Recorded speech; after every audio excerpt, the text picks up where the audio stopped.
Fox Sports. We are Fox Sports. We are San Diego.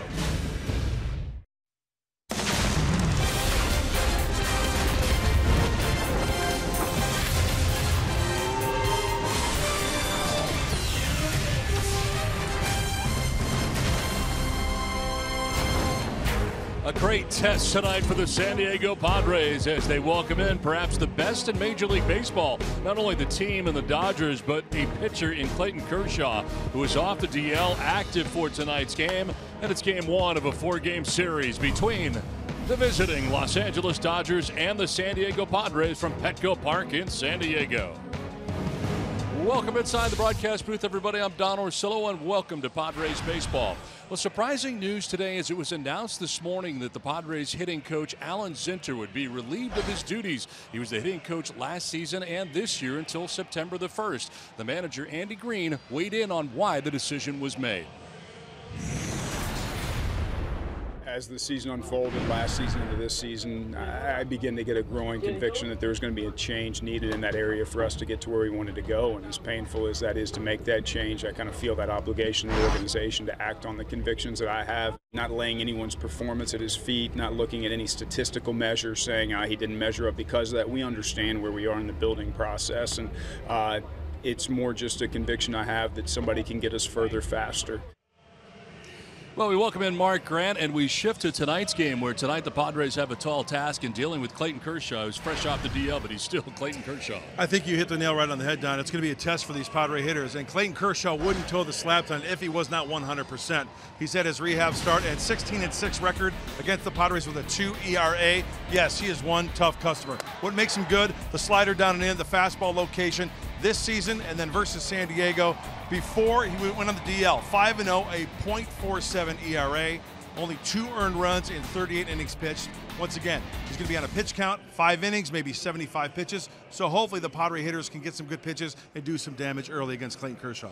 What's scary is he is getting better as time goes on, and he's made some adjustments as well. When we return to Petco Park, Dave Roberts, his manager, talks about some of those changes Clayton Kershaw has made. Bob Scan will join us when we come back right after this. Padres and Dodgers coming your way next.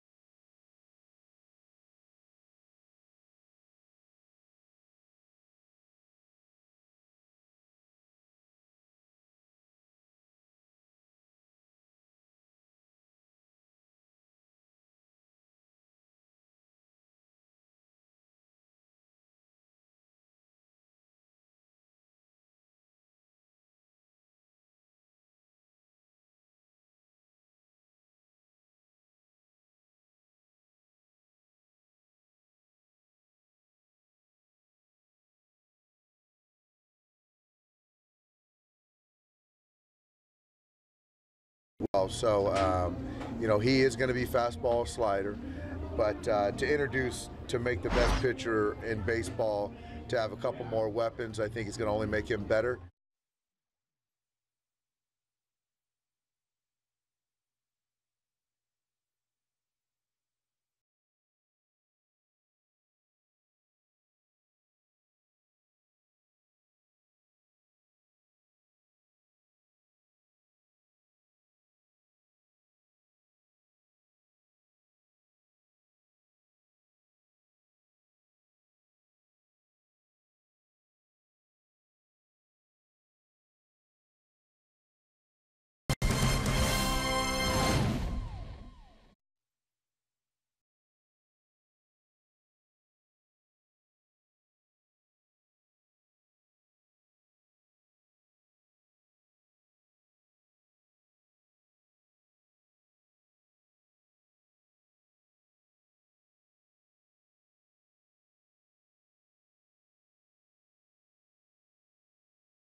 Welcome back to Petco Park, specifically the visitors bullpen, where you're looking at Clayton Kershaw getting ready to make his first start since mid-June. And you see the numbers there in the graphic. Fastball 46%, slider 35%. Why do we show you that? Because the best in the game is actually making some changes. He has adjusted his repertoire. It dates back to June 19th when he gave up 4 home runs versus the Mets. At that point, he said, you know what? I better take a look at what I'm doing. He's made some changes in how he's using his fastball, slider, curveball changeup combination. Here's what Dave Roberts had to say about those adjustments.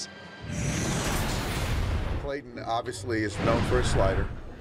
He's heavy glove side fastball, but the change he's kind of introduced a little bit, and the arm side fastball as well. So you know, he is going to be fastball slider, but to make the best pitcher in baseball, to have a couple more weapons, I think is going to only make him better. Rick Honeycutt went on to add, the other element of this is not only did he become a little bit predictable in using that fastball to the glove side, but he is so darn accurate with it. He never throws fastballs out of the zone, so don't be surprised if you see a few more off-speed pitches out of Kershaw today and maybe a few fastballs uncharacteristically out of the zone, at least for him. Hey, coming up, which rookie is going to rake? A couple of rookies going for this ball club today. Cody Bellinger for the Dodgers, Manny Margot for the Padres. We'll see who gets the job done. Padres, Dodgers, first pitch coming up next, right here on Fox Sports San Diego.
Baseball brought to you by Petco, where the pets go.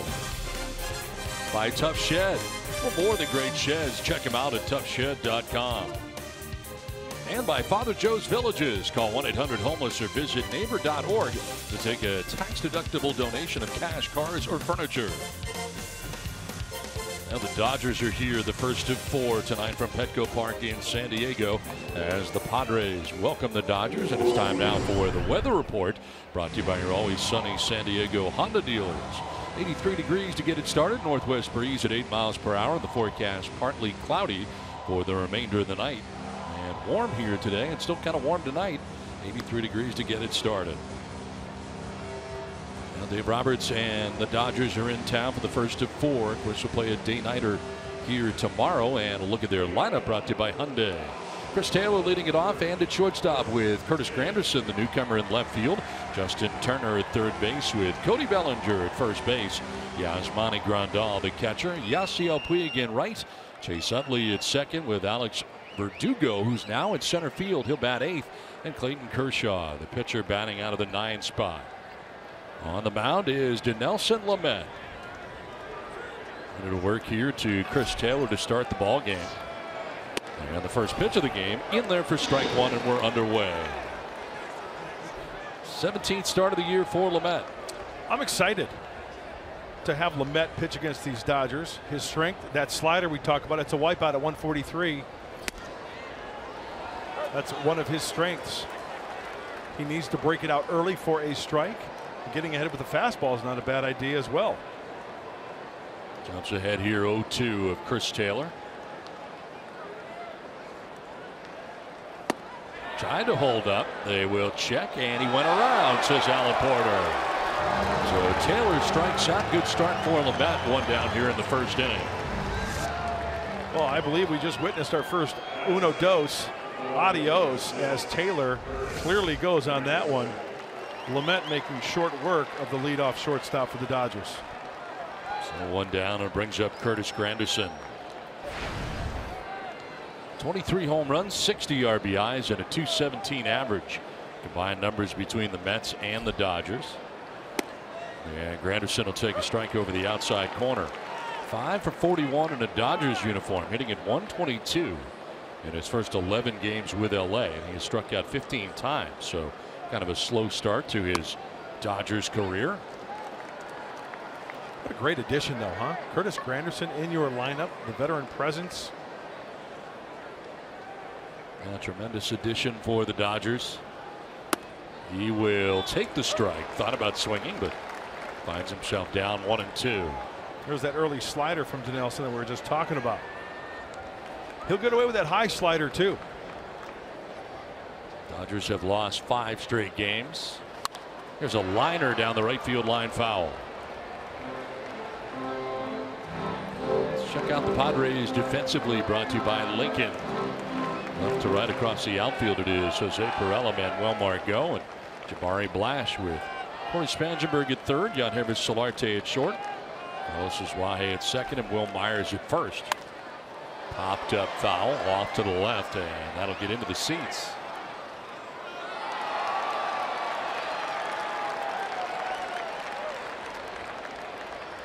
Dodgers coming in at 91-41.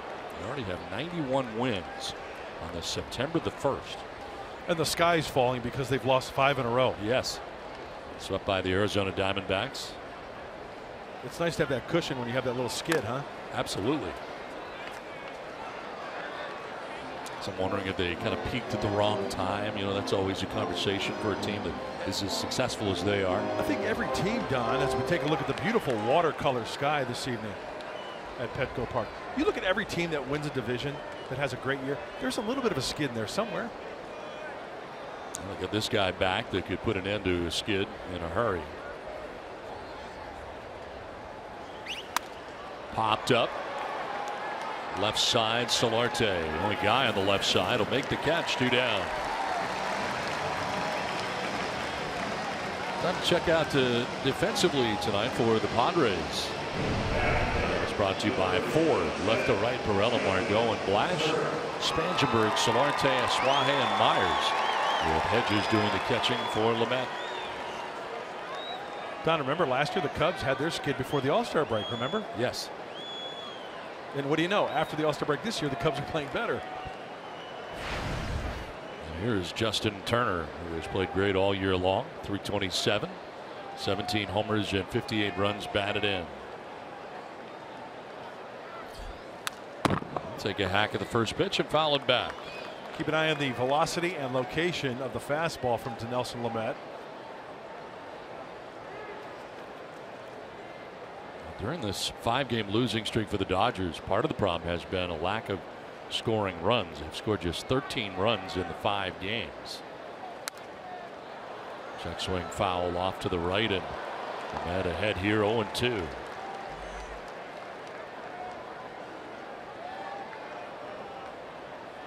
Notice how Turner stands right on top of the plate. His feet are right next to that chalk line. Second in the National League in average, only behind Charlie Blackmon of the Rockies. And he really is on top of that plate. As he will take strike 3 over the outside corner. A nice first inning for Lamet. 2 strikeouts. Padres are coming up.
Was the test of facing the best.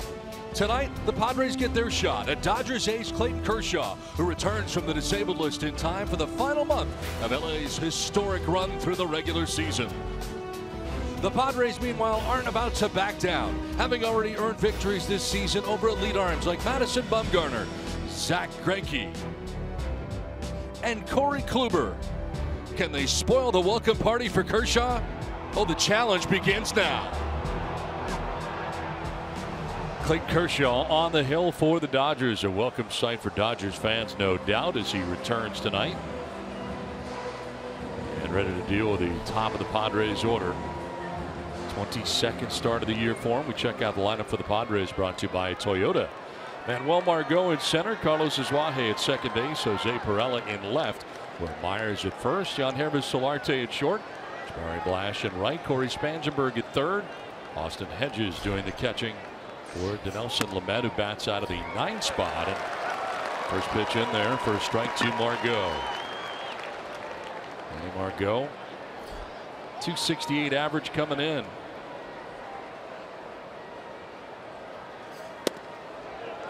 Let's take strike two. Right out of the gate. Remember what Dave Roberts said, the manager of the Dodgers. The glove side fastball down and into the righties. The strengths, yeah, you got the effective curveball. Tendency throws the curved slider after the first pitch strike. Try to go down and into the righties. By the mound, Utley from second base tried to bare hand and bobbles the ball and drops it. Margot will reach, and it's a base hit for Manny Margot. Looked like a little cutter slash slider down in the zone, beating it into the ground. You know, Chase Utley has made that play so many times, but the speed of Manuel Margot, that's a big league knock.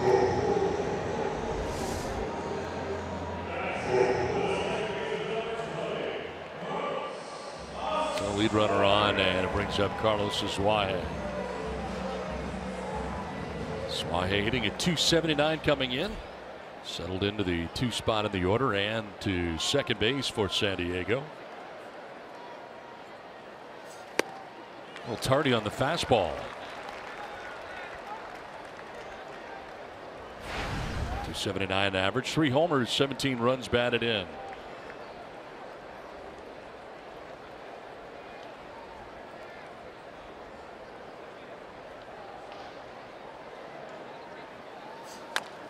On the ground softly back towards the mound. Kershaw will fire to first, kind of a changeup, but gets here in time to get Azuaje. Margot takes second base. Let's check out defensively tonight for the Dodgers. Curtis Granderson in the left. Alex Verdugo making his major league debut in center, with Yasiel Puig in right. Justin Turner at third. Chris Taylor at short. Chase Utley at second. Cody Bellinger at first base, and Yasmani Grandal, former Padre, doing the catching for Clayton Kershaw. How cool is it for Alex Verdugo to play center field behind Clayton Kershaw? You talk about a bird's eye view, the catbird seat, watching one of the best in the game, your major league debut. 21 years of age and in center field for the Dodgers.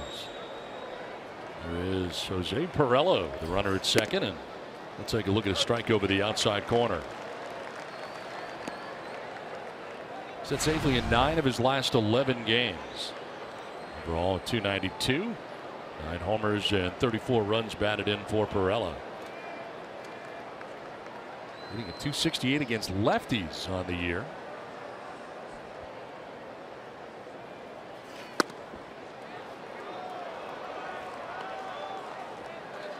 Before Kershaw went on the DL in his final 6 starts, he was 5-0 with a 0.47 earned run average. He'd given up only 2 earned runs in 38 innings pitched, with 53 strikeouts in those 38 innings. So he went to the DL about as hot as you could be. Right.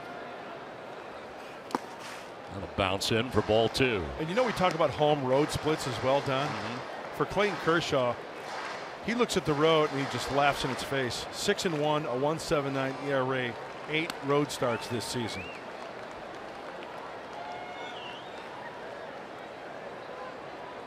Yeah, he can be beaten, but he's darn good. Dodgers have won each of Kershaw's last 15 starts. Here's a pop-up. Second baseman Chase Utley astride on the outfield grass. 2 down. Let's take a look at the keys to the game, brought to you by your San Diego Honda dealers. Well, with Clayton Kershaw on the hill, we talked about all the numbers. Early lead, extend the streak, meaning the Dodgers losing streak. 5 in a row, 3 in the desert, now over here to San Diego. Avoid the K from Kershaw. He put the ball in play. Look what Manuel Margot did. Little chopper on the infield. Made a tough play for Chase Utley. He is aboard and in scoring position. So 2 down, Margot at second, and here's Will Myers.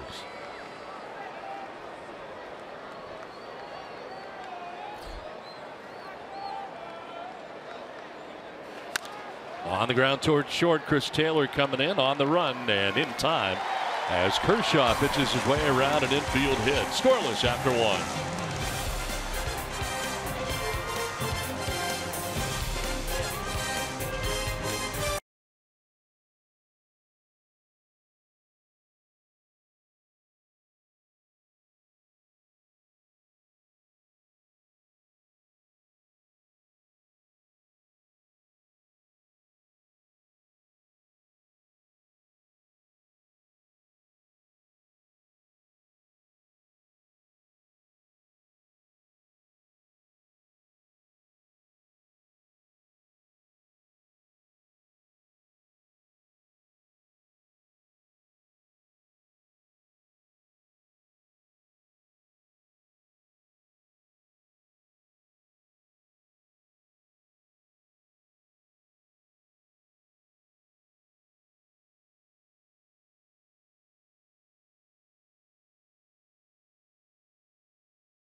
In San Diego, the Padres and the Dodgers. Game 1 of the 4-game series, and neither team able to push across a run in the first inning, so it's on to inning number 2. And Cody Bellinger going to lead it off here against Nelson Lamet, who had a very good first inning through 13 pitches, 12 for strikes, struck out 2 and got a pop out. And a 1-2-3 first inning. The Padres into a shift here on Bellinger on the right side. Oh, we got 1, 2, and 3 on the right side. Big hole on the left side with Solarte over there.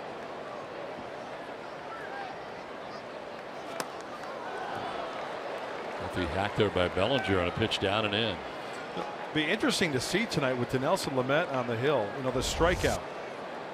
11 strikeouts per 9 innings, and this Dodger team has Bellinger swings way over the top of that breaking ball there. Almost hit him in the back leg. And Bellinger 13 for his last 34, hitting at .412. 8 games against the Padres. 4 home runs against the Padres in his career. The overall numbers. And a grounder foul outside of first. So with that strikeout pitch in mind and those numbers for Lamet, the Dodgers 7th most strikeouts in the National League. They rank 9th in that category. So it could be a night where Dinelson Lamet has a lot of swings and misses for Ks. I would love to see a lot of Dodgers go down by way of the K. Well, 2 so far, Taylor and Turner in the first inning. Now Bellinger with a count of 2-2. And a swing and a miss, elevated and strikes out Bellinger. That's 3 strikeouts for Dinelson Lamet. We talk about the slider. How about the four-seam fastball up around the letters? Why do they call it the letters? You draw a line straight where that fastball is, right across where it says Dodgers for the swing and miss. So 1 down here in the second inning. Brings up Yasmani Grandal, the former Padre.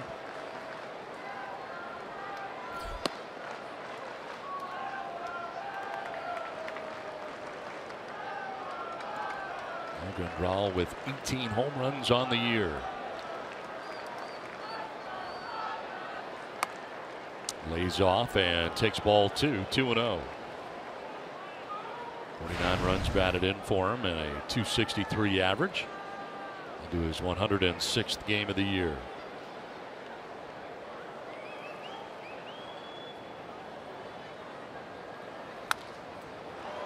Fouls it off to the left, out of play. Talk about home runs. Was it Miami? We were talking about that lineup and how prolific they are in that category. How about 1 through 6 for the Dodgers tonight in order? 18, 23, 17, 34, 18, 24 in the home run column for the Dodgers.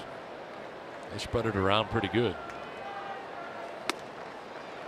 Now the Marlins, you're talking about Giancarlo Stanton, Marcell Ozuna, Christian Yelich right in the middle of that lineup as well. Bellinger, a strikeout victim here in the second inning. Yeah, you pitch him right, keep the ball in the ballpark, and Lamet has done that up to this point. Ball 4, first base runner to reach for the Dodgers on the night is we'll check in with Bob Scanlon.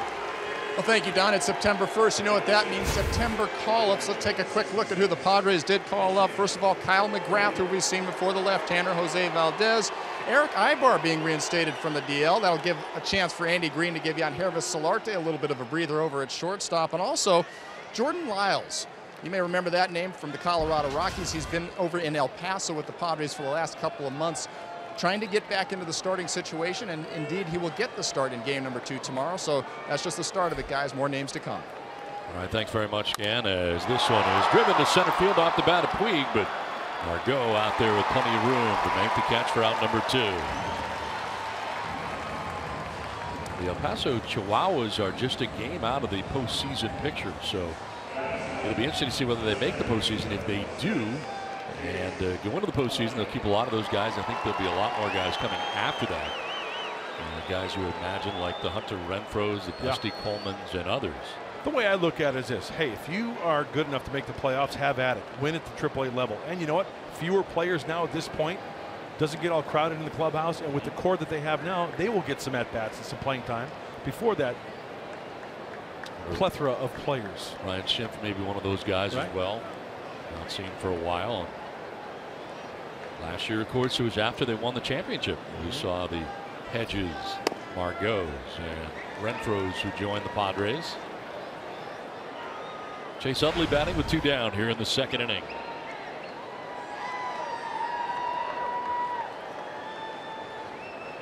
That's with Grandal at first and 2 away.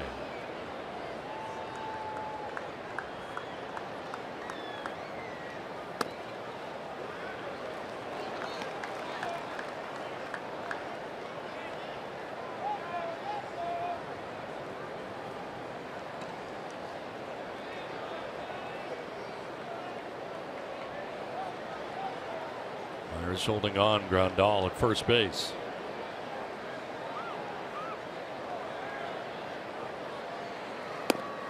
Utley will take the strike, 2-1. How about the 2-0 slider from Lamet? That's big league pitching right there.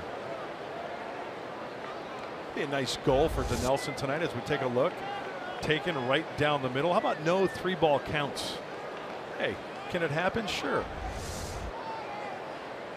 Tough to avoid. Yeah, it's tough to not have a 3-ball count.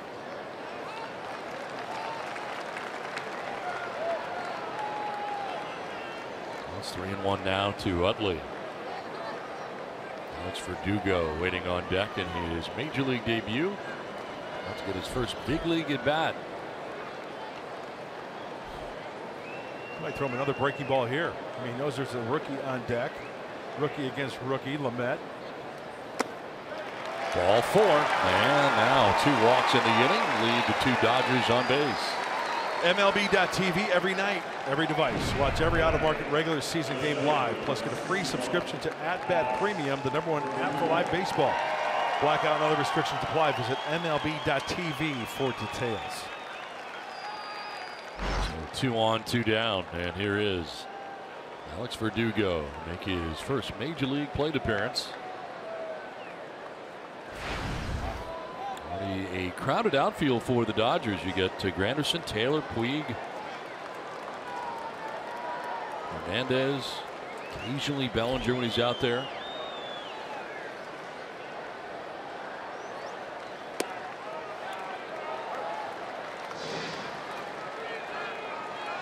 .117 game for him at AAA Oklahoma. And a .314 average. He's listed as the second best prospect in the Dodgers organization. 28th best in the majors, according to MLB.com. And a pitch in the dirt, blocked there nicely by Hedges. 4th-year pro for Verdugo is a nice block by Austin Hedges. I'm very, very close to dubbing Austin Hedges' nickname as the Wall. Not much gets by him. Maybe go Pink Floyd, the Wall. Any way you look at it, he smothers them with the best of them. In there for a strike, and that's strike 2.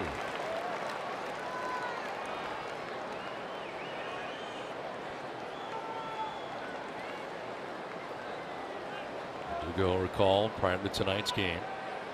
Spending the entire year AAA Oklahoma City.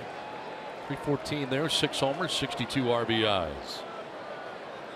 Headed to spring training as a non-roster invitee. Originally a 2nd-round pick. And he reaches out, grounds 1 to 3rd base. Spangenberg, a bobble. His throw to first will still be in time to end the inning. So Lamet works his way around 2 walks, scoreless after an inning and a half.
Well, he's back. Clayton Kershaw. We know he can spot the fastball, but the big pitch, the slider. How about this?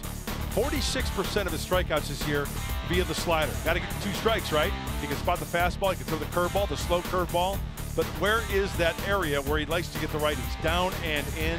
Don, you mentioned a little bit ago, down by that back foot. You can't do much with that pitch. Swing and miss, you foul it off. If you make contact, that's very, very hard to keep fair. It's a nasty pitch from Clayton Kershaw. And that's the last of the second inning, and Yangervis Solarte will try his luck against Kershaw.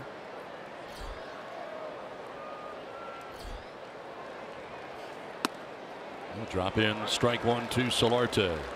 There's that slow curveball that he will show hitters once in a while.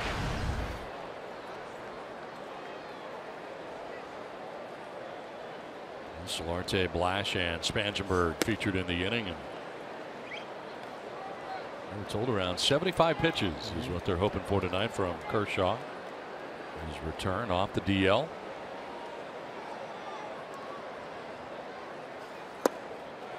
Strike 2. And a back problem for him. McConaughey looking on from the dugout for the Dodgers. First start for him since July the 23rd. That was against Atlanta. Swing and a miss, and Solarte strikes out. First strikeout for Clayton Kershaw. 1 down. There's that slider we were just talking about. Although this one splits the heart of the plate and down. Way out in front. And when you're looking for the heater maybe in, and then you get that pitch, yeah, that's the reason why he's way out in front, off balance. Tough to make contact for another chance at getting another pitch to hit. 1 down for Jabari Blash. It's a 2-hopper to third. Long throw for Turner, but he'll get it there without a problem. 2 down.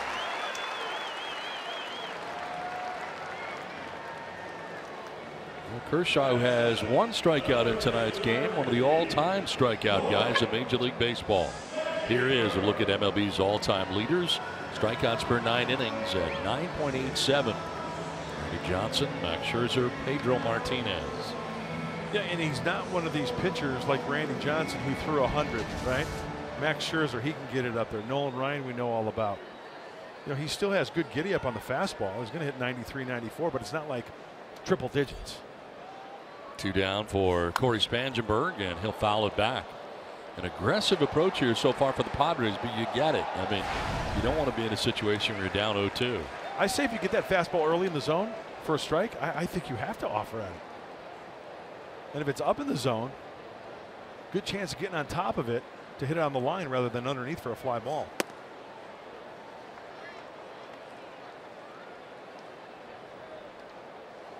Five in a row retired by Kershaw after the leadoff infield hit by Manuel Margot in the first inning. Now ground ball to second. Chase Utley to his right. And retired in order are the Padres in the second inning. Done with 2. No score from San Diego.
Crisp, Coors Light. The lowest opponent average since the All-Star break. And Nelson Lamet, 178 opponent batting average since the All-Star break. Only Corey Kluber has held hitters to a lower batting average of 176. Look at the company he's in. That's pretty impressive. We got some Cy Young Award winners in there. Absolutely. Arrieta, Kluber.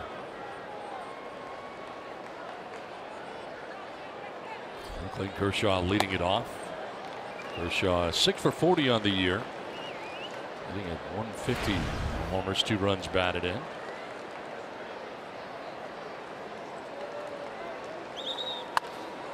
To left, Perella has to go back a step, and he makes the catch in the perfect spot. Lyon defensively there in left field, and it's out number 1 of the 3rd inning. Brings up the top of the order, and Chris Taylor. Second time through now for Dinelson Lamet to this very good Dodgers order.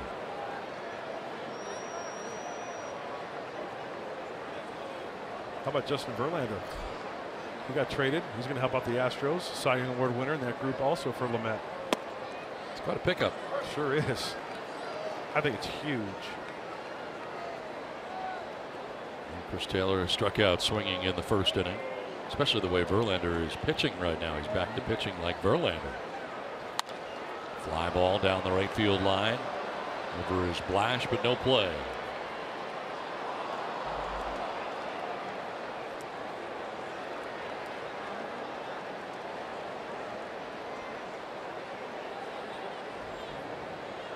Turner Ward on the right, the hitting coach, with Yasiel Puig sharing notes.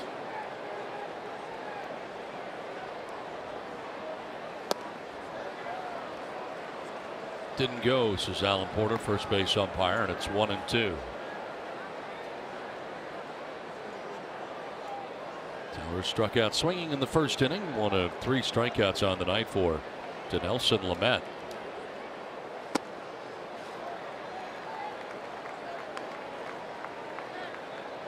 Struck out 2 in the 1st, 1 in the 2nd. That's the first out here in the 3rd on a line out by Clayton Kershaw.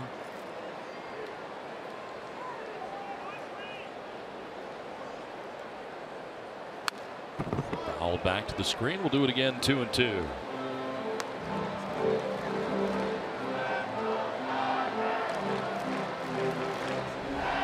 Chris Taylor, look at his numbers 2014 through 16 this year. Vastly improved across the board, including a .305 average. About 18 home runs to the 1 in those 3 seasons. Softly grounded off the mound, not getting it is Lamet. Spangenberg can't do anything with it. And reaching at first with 1 down is Chris Taylor. It's going to be a base hit.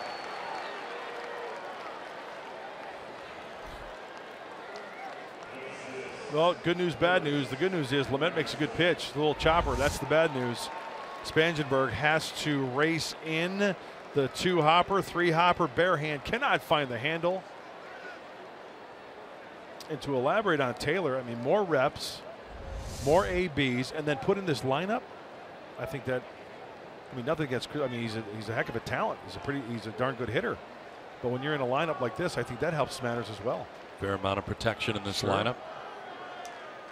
1 out, 1 on, and here is Curtis Granderson. Check on Taylor, back to the bag at first. Padres are shifting on the right side, but they keep it tight to the infield. The double play possibilities in order.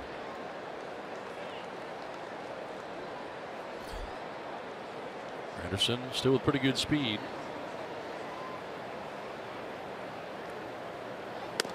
He'll take his strike, and it's 0-1. Don, you're talking about that alignment, right? Let's say a ball's hit here. Well, plenty of time to get over to second base on the turn. And there's no way that Solarte is going to be able to go over that way. So as soon as that ball is struck, he's got to get over to second base.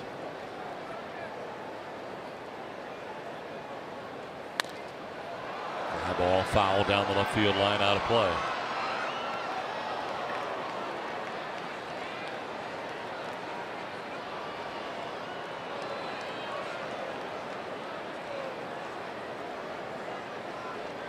Field straight away right now for San Diego. Now with 2 strikes, Solarte backs up at shortstop. Easier way for him to cover second base. If there's a ball hit to both guys over there, Aswahe and Spangenberg. Anderson hanging tough here, down 0-2. Richard Granderson so far 5 for 42 with his new team. 12th game in a Dodgers uniform. Dodgers have not lost 6 games in a row since April of last year. And again, coming into tonight, having lost 5 straight. Throw to first and back to the bag. Sprawling to the bag. There's Taylor.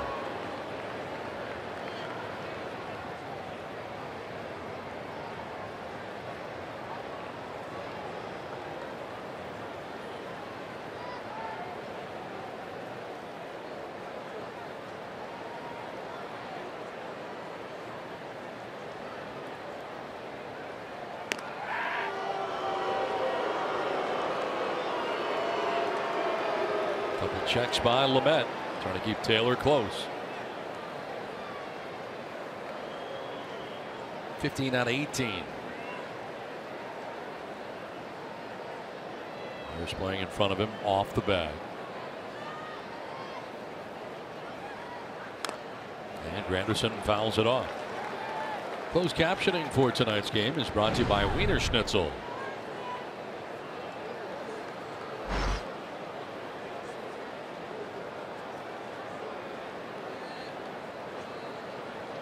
Two home runs on the year for Granderson.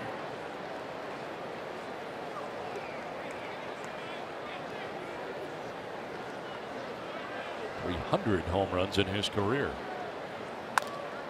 Popped up, sending Solarte into short left. Perella coming in from left, and Perella calls off Solarte and makes the catch for out number 2 of the 3rd inning. Tough to square up that high outside fastball from Lamet. Granderson working underneath it for the easy fly ball from the left side. Four-seamer, look on contact. Up at the letters, outer half. Granderson can't get on top of that to hit the line drive. Working underneath. That's a 7 in your scorebook. Or a P7. What do you put? I put P7. Yeah. 2 down, Taylor at first, and it brings up Justin Turner, who struck out looking. What do you put, F7? Just a 7 and circle it. I circle my outs. I reserve the F for foul flies. I do that as well.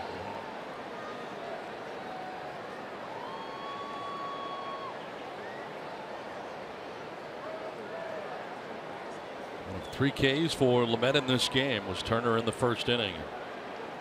As always, very close to the plate from the right side. Slings it over to first base, but Taylor back to the bag again. Last 11 games, Turner's been relatively quiet. 8 for his last 43.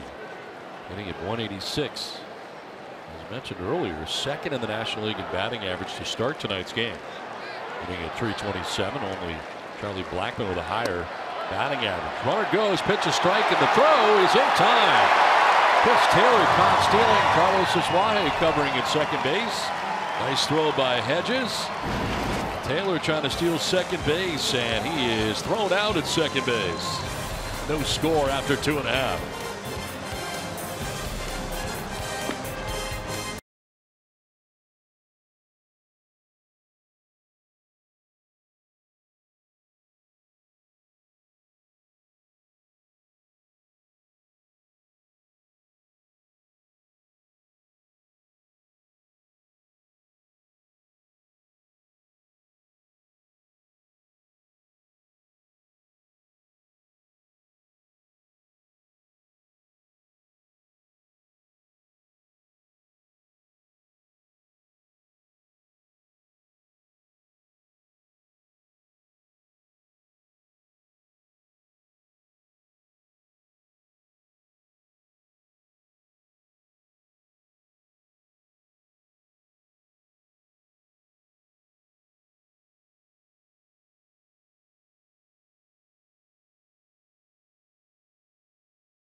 Farrell in the house tonight.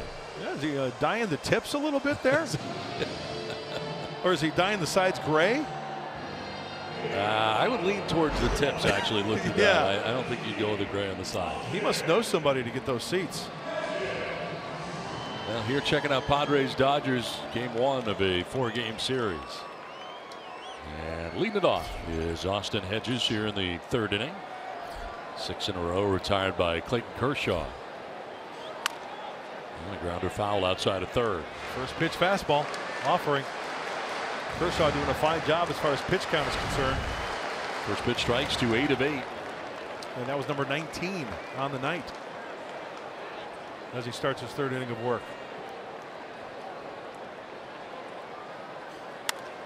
Line down the left field line, foul.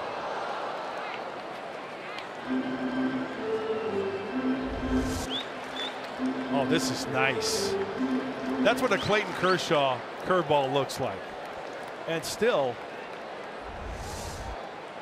you're kind of far away from it, but imagine being 60 feet 6 inches away and trying to connect with that pitch.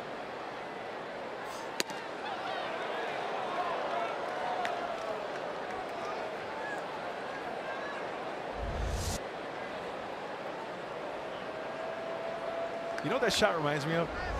The old footage of like Sandy Koufax when he was throwing his perfect game against the Cubs. Fights this off on the ground right side. Ranging is Bellinger. Flips to Kershaw for the out.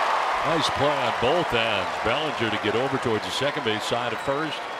And then he flips to a Clayton Kershaw on the move. And able to cover the bag at first for out number 1. Athleticism shown on both sides. Cody Bellinger. And you know what? As a pitcher covering, you're hustling over there, right? You're anticipating the good throw. How he eyes the bag. How about, I got to maybe jump up in the air a little bit, slow myself down so I could reach across there and try to get it. Collects himself to tag the bag for the out. That's not an easy play. 7 in a row retired now by Kershaw. Hedges the most recent, and now Dinelson Lamet.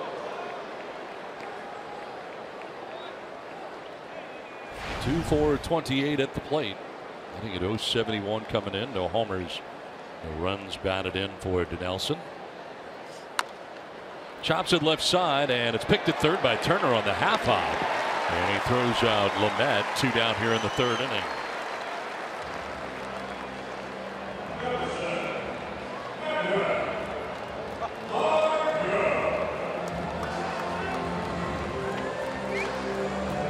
In a row retired by Kershaw. Leadoff hit by Margot, an infield hit in the first, and retired the next 8, and here is Margot making his way to the plate.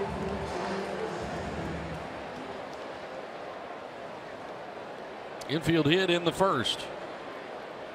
Only hit for the Padres on the night. Ironically, the Dodgers only hit an infield hit as well. And the breaking ball drops in there for strike 1. The 2 curveballs I've seen tonight, Dunn, have been first pitch. 4 strikes. Keeps you guessing. Yes, it does.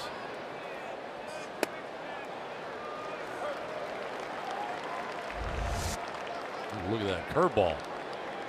Look, even from the left side, it kind of buckled Manny a little bit, didn't it?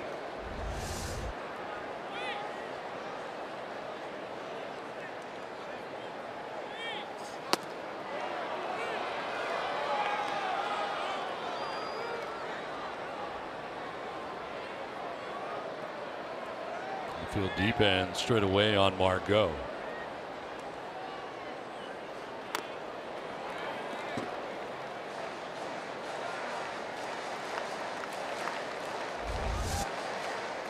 There's another deuce coming at you. Same arm slot, same arm speed, same mechanics through and through. Now you got to guess where it's the slider, the fastball, or the curveball. And like Dave Roberts said, mix in a changeup every now and then. Haven't seen a changeup yet tonight. 1-2. And Margot fouls it off into the Dodgers dugout. And that's all you can do with that pitch.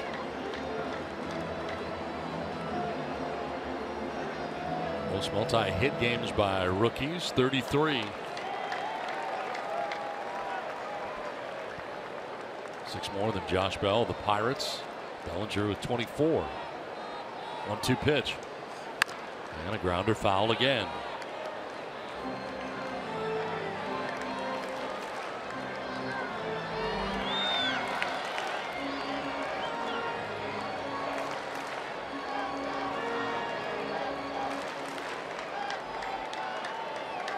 One ball, 2 strikes, 2 down here in the 3rd inning. And Margot strikes out. 2nd strikeout for Kershaw. He's retired 9 in a row. Margot retired to end things here in the 3rd inning on the strikeout. Scoreless through 3 from San Diego.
Fox Sports San Diego presents Padres Baseball, brought to you by Honda. Hurry into the Honda Summerbration sales event today. And by Sifon Casino. Play, win together in the heart of San Diego.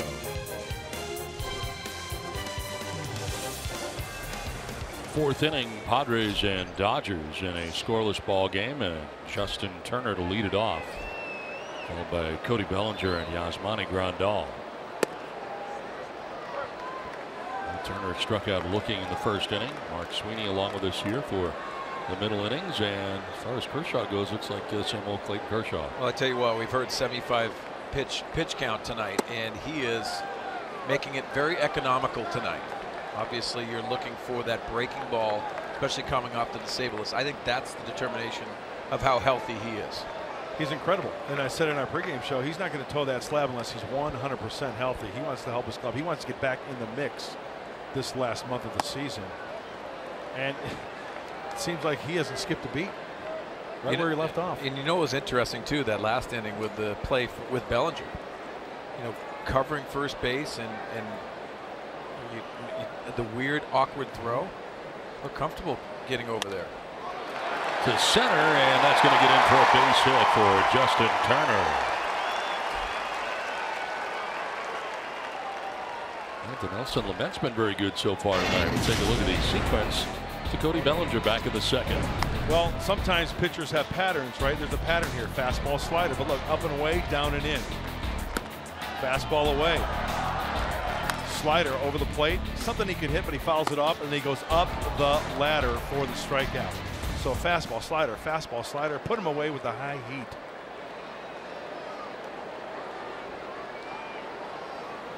Bellinger was a strikeout victim in the 2nd, 1 of 3 Ks so far for Lamet.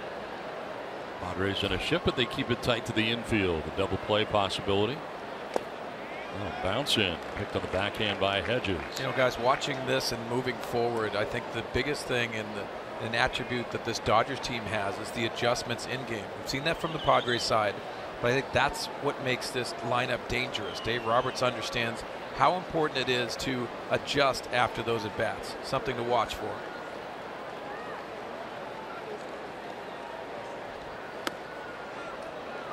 And let's see if Lamet throws more sliders this at bat. Remember I mentioned the pattern. Fastball, slider, fastball, slider, fastball.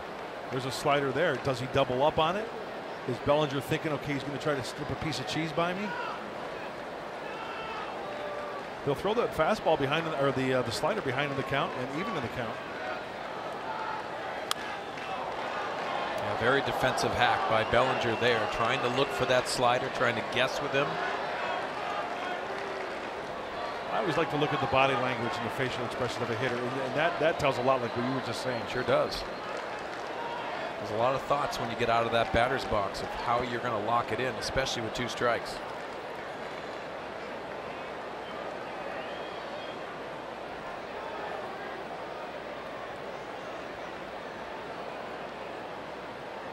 From the stretch for Lamet with a 1-2, and Bellinger down by way of the K. Second time he has struck out tonight. 4 Ks now for Lamet. Wow. Did you see the tilt on that pitch? He does go to the slider, the wipeout slider, and he misses it by a ton. On that first at bat, he swung and missed on that slider by a lot. That is not a replay, folks. That's another nasty slider from Lamet. So 1 down, runner at first, and it brings up Yasmani Grandal. Walked in the second, and 1 of 2 walks allowed by Lamet. They both came in the second inning. He was able to work around them. This one foul below us for strike 1. You know, guys, it's impressive. Obviously, Dinelson Lamet, we've seen the ability. Tonight, you're seeing that fastball command both in and out of the strike zone. But what's impressive is that you remember Giancarlo Stanton's at bats in Miami against Lamet. Put him away with the fastball early and then got him with the slider again. Now it's the guessing game moving forward.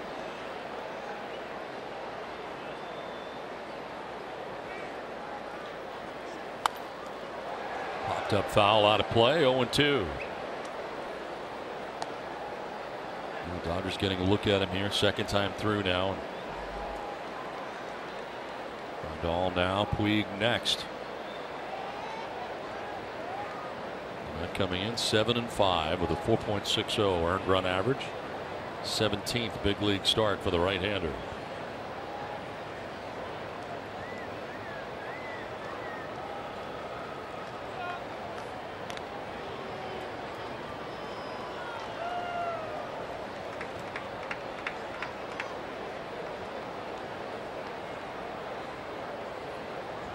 Good double play candidate also as well here, huh, guys? Yeah, especially with that 0-2 count. He's grounded into 8 this year, Grandal has. A little closer this time at first base, but Turner back again.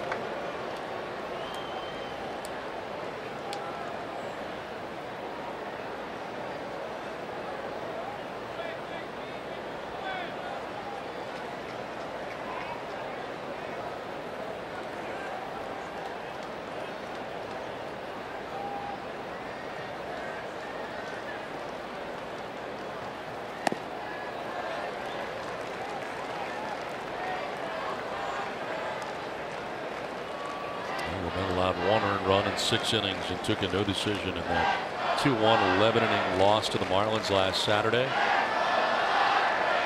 In 7 starts, he's going 4-1 with a 2.63 earned run average.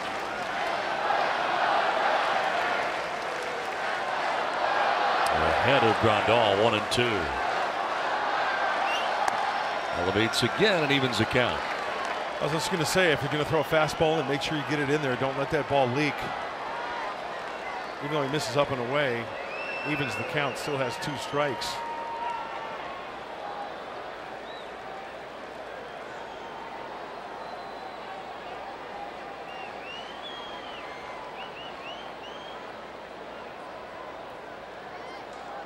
Well, again, Bellinger on the slider, 2-2 the count. And a swing and a miss as he strikes out Grandal on the slider. 2 down in the 4th inning. 5 strikeouts for Lamet.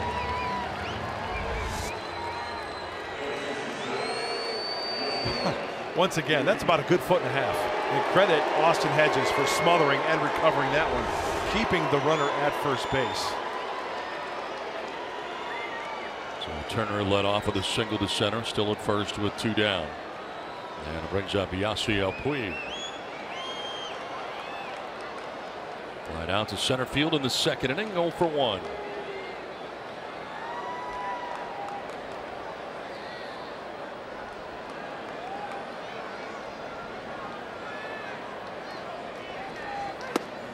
Strike one. Puig has been hitting down in the order a lot this year. 24 home runs, 62 runs batted in.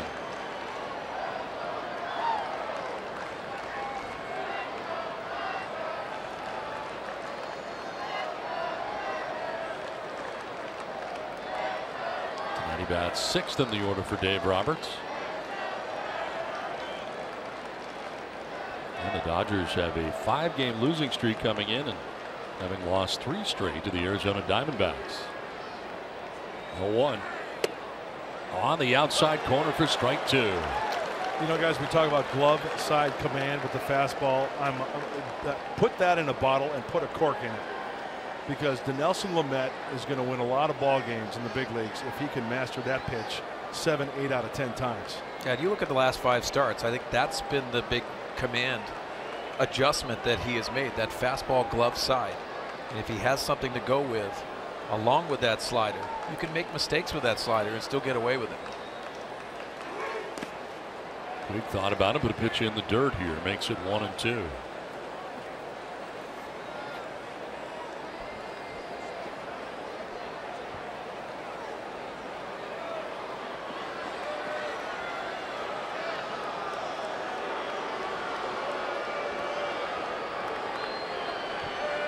Turner at first, 2 down here in the top of the 4th inning, scoreless contest.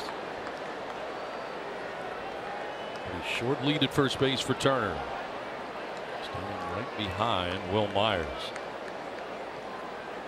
Runner goes, and Puig will take strike 3. Well, Lamet, after the leadoff base hit by Turner, strikes out the side.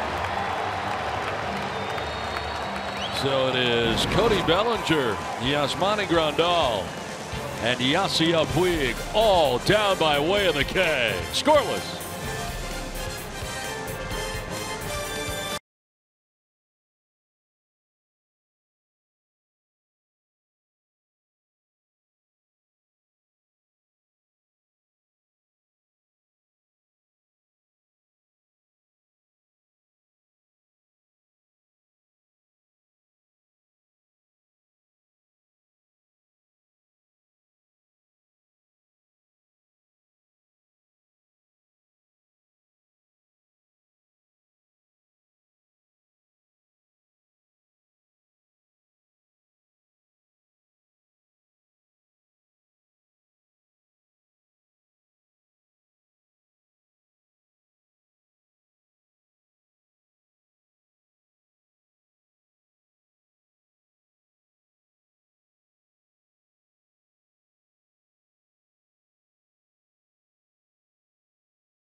AARP's getting to know.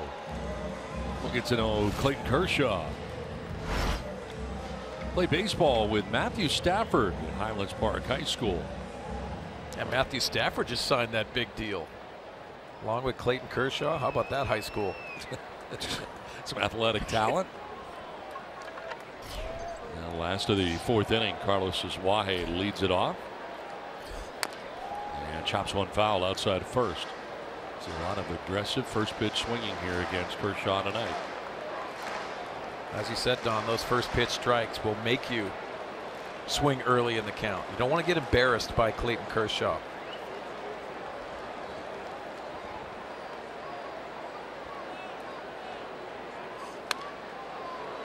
Suaje down 0-2.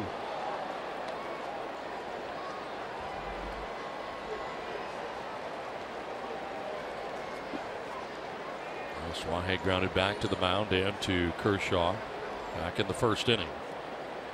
Kershaw has retired 9 Padres in a row.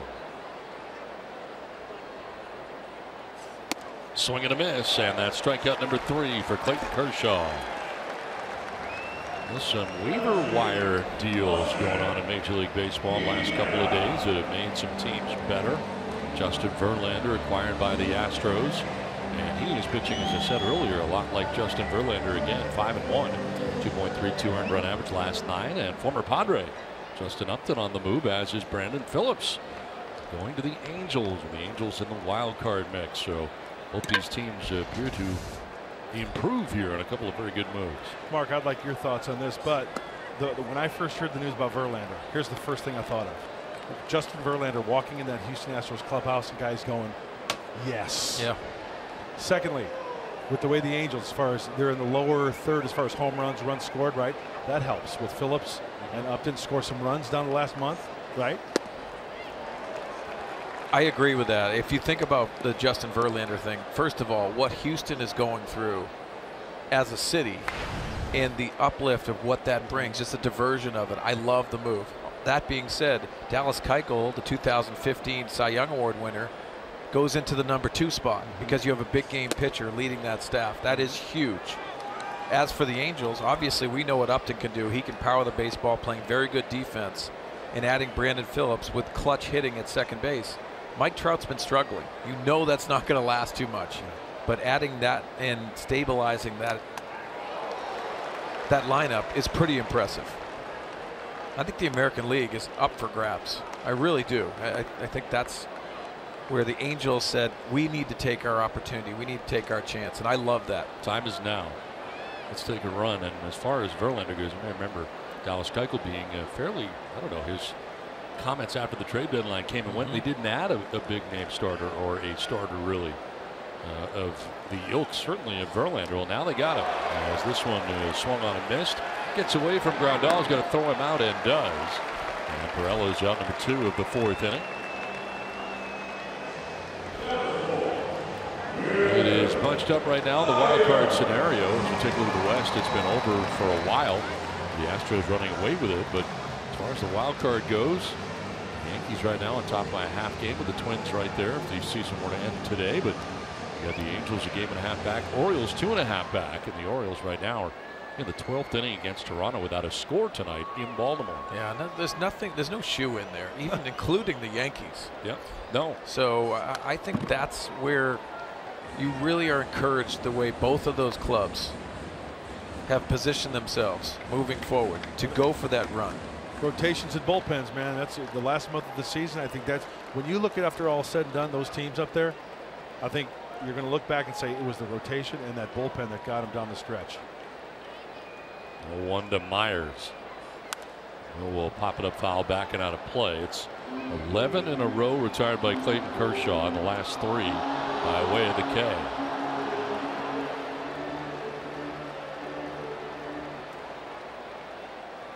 Yeah, quite a resume, huh? 7-time All-Star, 3-time Cy Young, Gold Glove, MVP. Other than that, the guy stinks.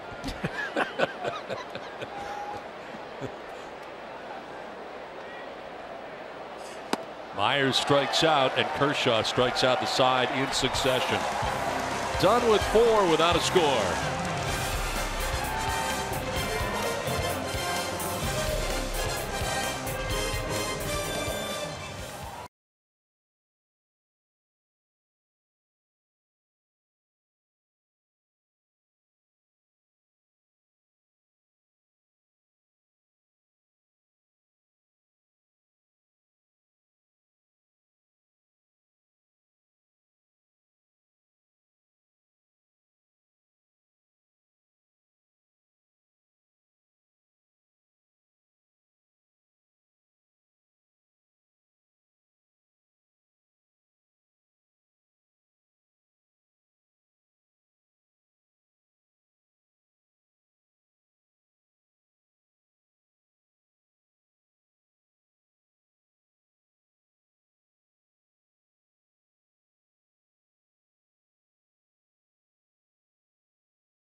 Sonny Gray giving up a home run to Hanley Ramirez, his 26th home run of the year, all part of a Red Sox 4-1 win over the Yankees.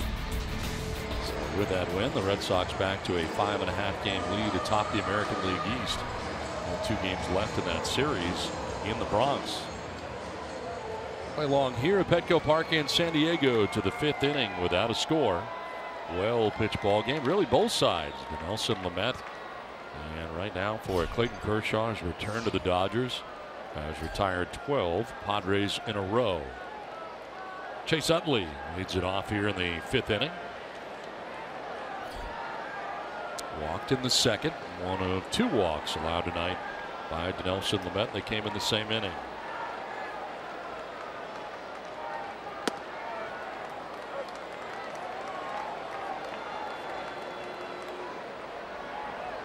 Seven home runs for the veteran second baseman.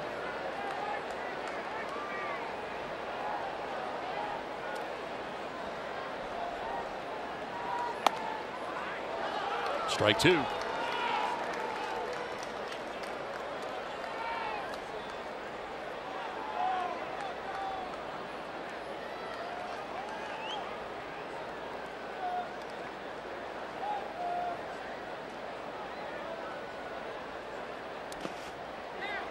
Right now, Utley, among active second basemen, ranks the active leaders in games played. He's 3rd in that category, 3rd in runs, 3rd in hits, 2nd in doubles. Of course, the bulk of his career spent with the Philadelphia Phillies.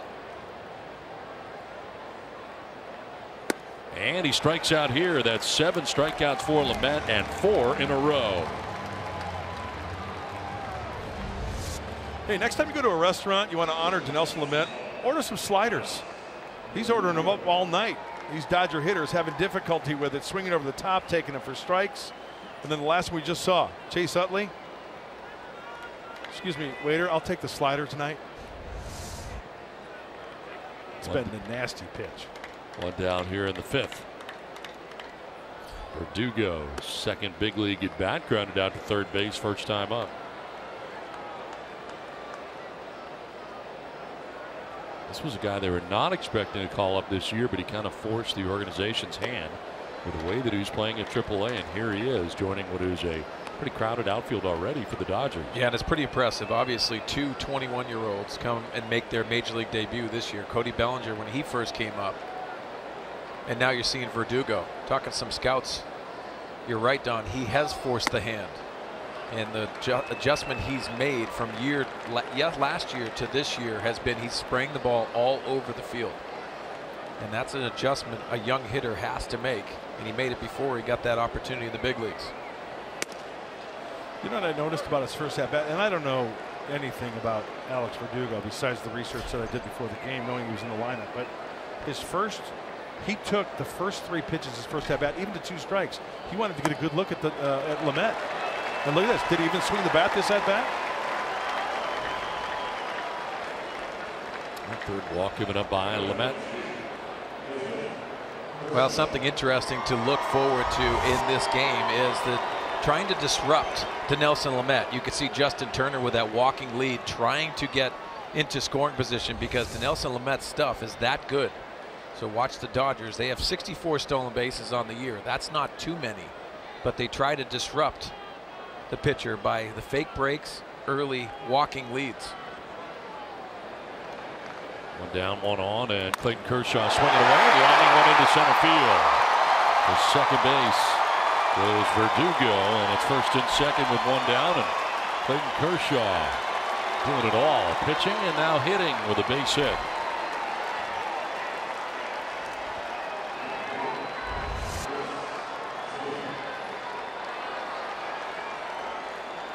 Mark Sweeney, we talked about getting the hands in. Kershaw, he got his hands in all right.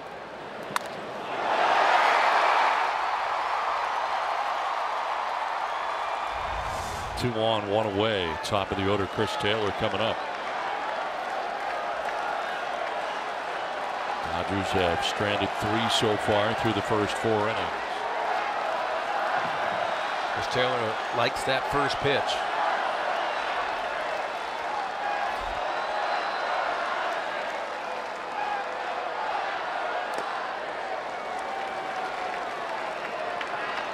has struck out swinging and reached on an infield hit. He's also caught trying to steal second base in the third inning. Edges out to talk to Lamet here.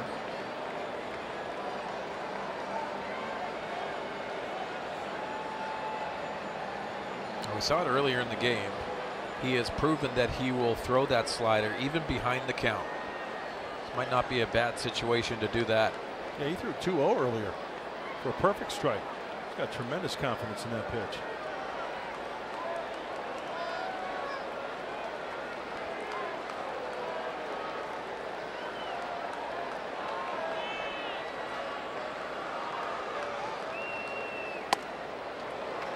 Up top for ball 2.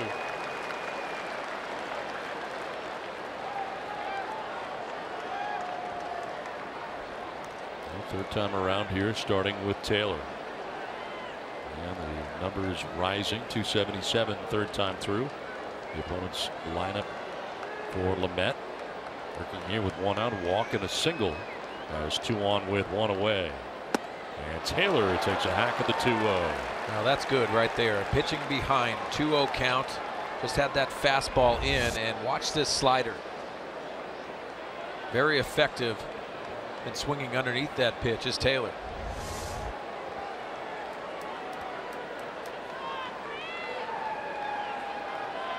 '80th pitch of the night coming up here for Dinelson Lamet.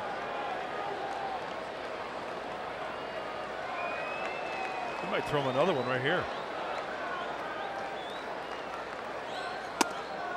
Strike 2. When in doubt, throw the slider. But what makes this so dangerous is it's that tight break. No matter where you throw it in the strike zone, very hard to time because it's that power slider.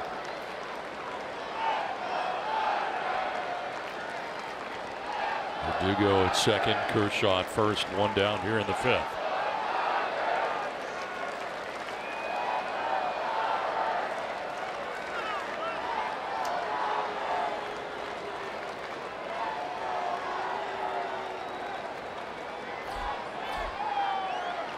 Wellmar go over towards right center. Big gap out in left center. 80 pitches deep is Lamet right now with 1 out in the 5th.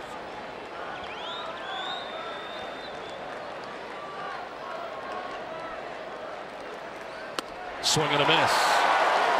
Strikeout number 8 for Dinelson Lamet. Couldn't come at a better time. 2 down. Mark Sweeney mentioned earlier in the at-bat about pitching backwards in the slider, right? 2-0 slider, slider, slider. And Don, you mentioned when in doubt, throw the slider. When you've got a good one like that, and you can throw it any time, why not? So 2 on, 2 down, and Curtis Granderson coming up. He has popped out to short, flied out to left.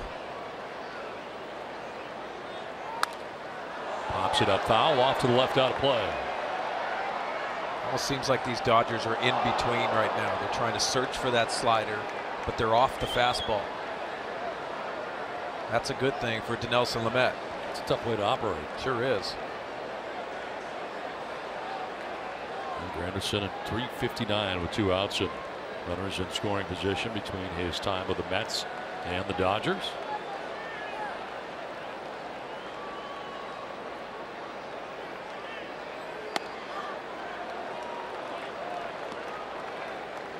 Even though he misses with that pitch, it's good. That's exactly where Austin wanted it.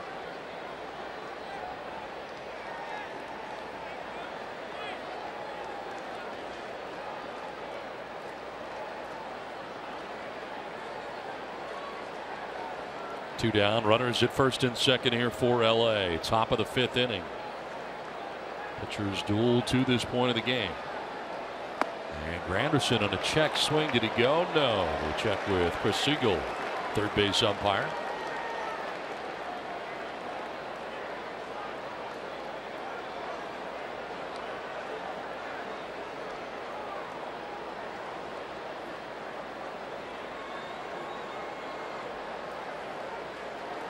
That has allowed 3 hits so far, 4 2/3 innings. Swing and a miss for Granderson. 2-2.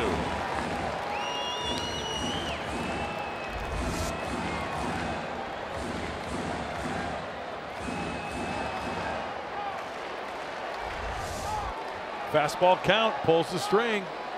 Doesn't have to be a strike. Out of the hand, looks like it's going to be a heater.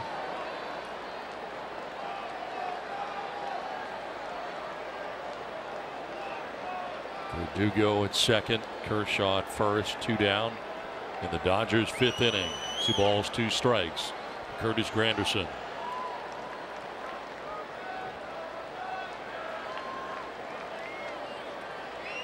Granderson grounds it hard but foul. Well out ahead of that.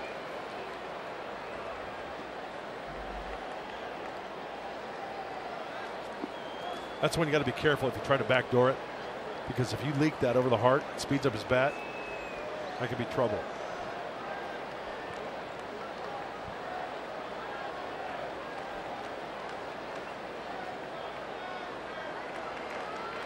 Almost like to see that fastball up and away here. Almost bid on it earlier in the at-bat.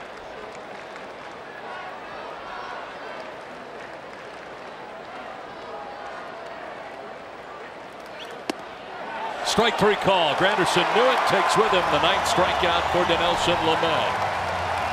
The Dodgers strand a pair. Gets him looking. Scoreless halfway through.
Five straight, and that included 3 games in the desert in Arizona.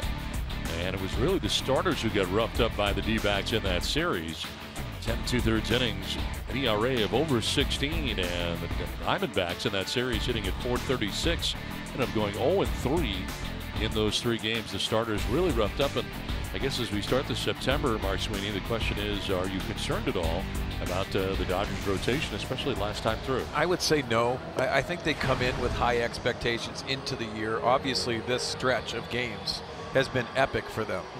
I think it sets up more pressure for them of how well they've done in this regular season, because it's 1988, it's their last World Championship. Right. Their expectations are always to win a World Championship, and I think they've set the bar high because of this regular season.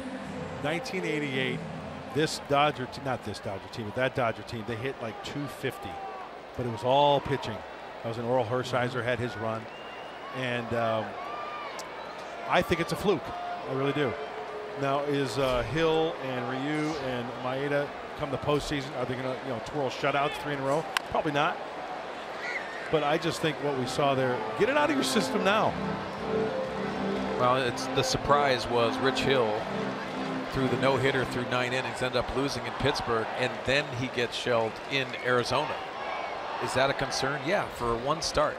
But I think they have set a bar for themselves and also set a tone that it's a different hero every single night. So I don't think this team is worried about it. September means stay healthy, set your rotation up, and I think Clayton Kershaw has to be healthy for them to do anything in the playoffs. Well, he's healthy right now, coming off the DL to face the Padres tonight. He has retired 12 in a row, and there's a 1-1 to Solarte. Now it's 1-2. We've got ourselves a good old-fashioned pitchers duel going tonight, fellas. I love it. Pitch count for Lamet is up 87 through the first 5. Meanwhile, here's pitch 46. And it's a grounder foul outside of third for Kershaw. Tell you what, there's 75 pitch counts tonight for Kershaw. He may go into the 8th inning.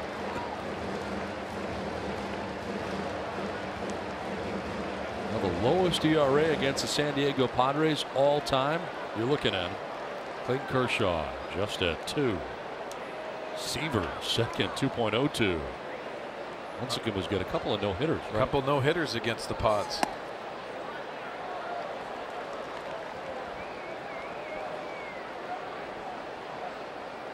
So this marks the third 2-ball count for Kershaw. He's had no 3-ball counts in this outing. That's how you get 48 pitches deep here into the 5th inning. Solarte gets a piece of the breaking ball and stays alive here, 2-2. 2-2 curveball. Well, you know what? In this scenario with the Padres moving forward, now you really have to minimize the plate. You can't look the full plate against Clayton Kershaw. It's going to be ending up in a bad result. So what I mean is that you almost have to give him the inside part of the plate if you're a right-handed hitter.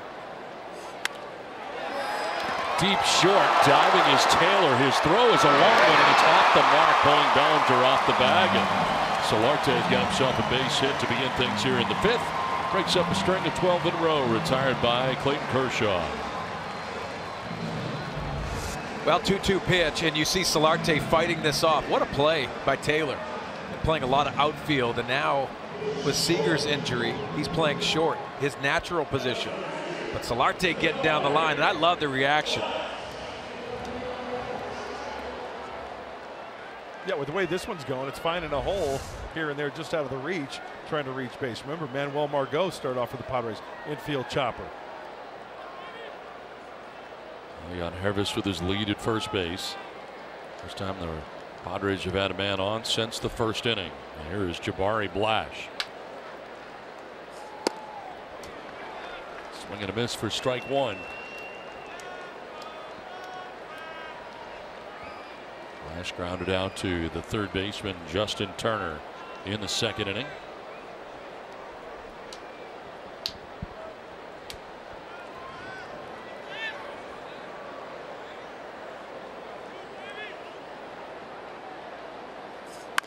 On the ground on the 3rd baseline, foul.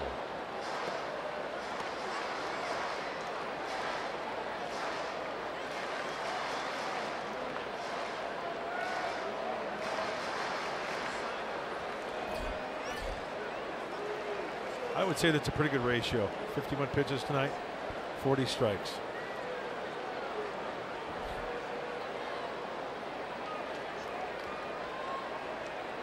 Oh, 0-2 pitch coming up here to Blash.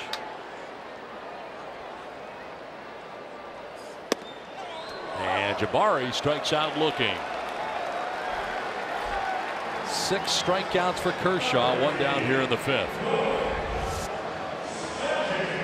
Mark, it's got to be tough when you mentioned the inside part of the plate, right? Sliders, fastballs, and then all of a sudden, bang.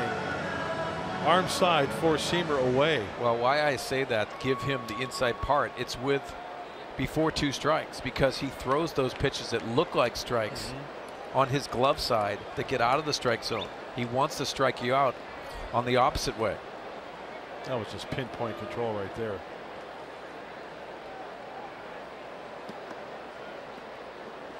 Well, now 1 on. Corey Spangenberg getting his 2nd look. Rounded out to the 2nd baseman Chase Utley back in the 2nd inning. First pitch strikes for Kershaw to 14 of 16 so far in the game.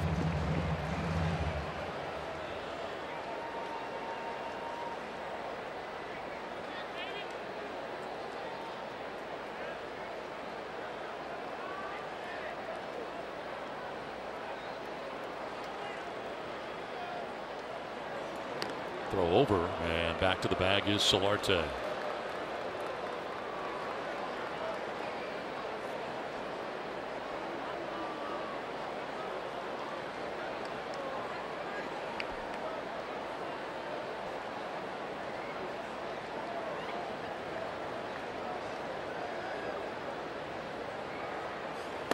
Swing and a miss, and it's 0-2.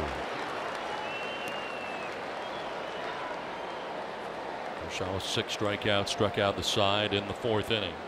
Suaje, Perella, and Myers in order in the 4th. Well, what makes it really difficult is that Clayton Kershaw changes up his delivery. Slide step. Has a very good move. Trying to pick up that outside corner, but just off the plate. See, that's the difference between pitchers and great pitchers. He purposely threw that ball off the plate, trying to entice Spangenberg to swing. Anybody can throw a breaking ball in the dirt, 0-2. It's that one that's about a ball and a half off the plate to make him fish for it.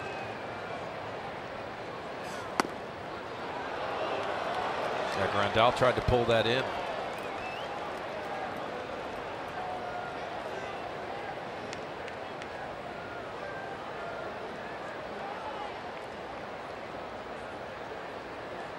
Good-sized crowd on hand tonight for Game 1 of the 4-game series between the Padres and Dodgers, as Spangenberg strikes out for out number 2 of the 5th. Back-to-back Ks for Kershaw, 7 in all.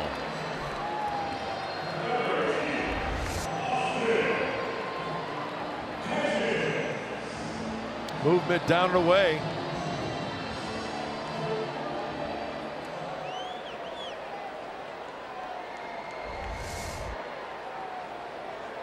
Two down. Solarte still at first, and Austin Hedges the batter. Grounded down to first base in the 3rd, 0 for 1.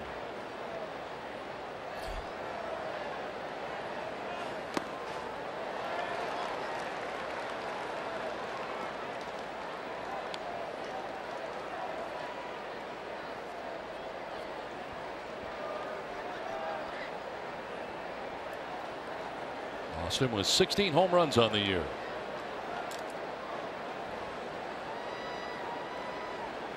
Tied for 3rd most in the National League among catchers. Chops one to 3rd. It's a fair ball, and Turner's throw. And plenty of time to end the 5th inning. Done with 5 without a score, the Padres and Dodgers.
Park in San Diego. You can help people affected by Hurricane Harvey by visiting redcross.org or texting the word Harvey to 9099.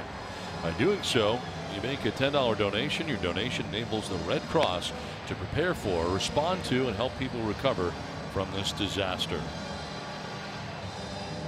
Play along here to the 6th inning in San Diego, and Justin Turner will lead it off for LA. Turner, Bellinger, and Grandal expected as Dinelson Lamet returns to the mound for the Padres. He's 7 pitches deep into his outing. 9 strikeouts for Lamet in his outing. Turner is 1 for 2. Struck out looking in the 1st inning. Singled to center field in the 4th inning. I'm thinking first pitch slider here. I think if he gets a fastball, he's going to come out of his shoes. So I say Lamet, change it up a little bit by throwing a first pitch slider. Oh, 2-seamer in. Liner to left center field. It's going to get in. Over to cut it off is Perella. And Turner aboard with a single to begin things here in the 6th inning. Let's check back in with Bob. Don, as Cody Bellinger comes to the plate, the Dodgers are not the only team that has a Bellinger in their system. Cole Bellinger, Cody's younger brother, drafted by the Padres in the 15th round. He's now pitching in the Arizona League and doing very nicely. Off to a nice start in his pro career. 11 1/3 innings. There you see him with his sister Ashley. But he's pitched in 8 games so far out of the bullpen. 11 1/3 innings, 12 strikeouts, a 0.79 earned run average. He said the only time that he ever faced his brother, because there's a 4-year gap between the two of them, was in an alumni game at their high school. He went first pitch fastball to Cody, and Cody lined it for a single. He's hoping for a rematch here in the next few years, guys.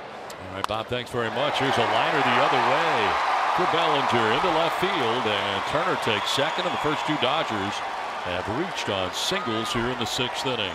And 2 fastballs.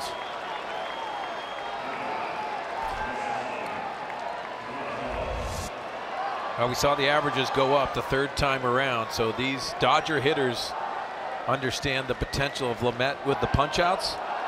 Early swinging. And Bellinger looked bad the first 2, striking out both times and on sliders on both occasions. This time a base hit to left. So 2 on, nobody out. Dodgers so far 0 for 3 with runners in scoring position. And it brings up Yasmani Grandal. Mentioned it earlier, Mark Sweeney. You brought up the point. Good double play candidate right here.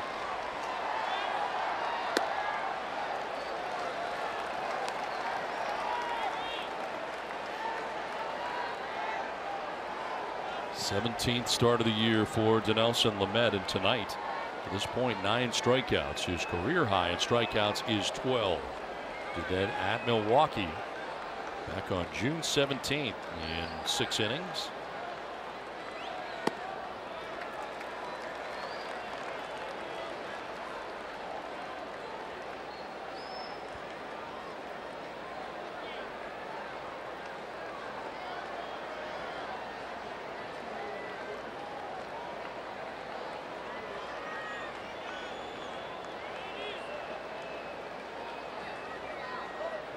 Time call.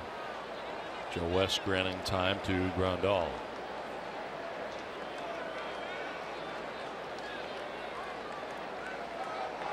Pitch count rising here for Lamet. This will be number 92. And so far, no action in the Padres pen. That's a strike, and it's 1-2 now to Grandal. Strikeout number 10 wouldn't be the worst thing in the world right here for Lamet.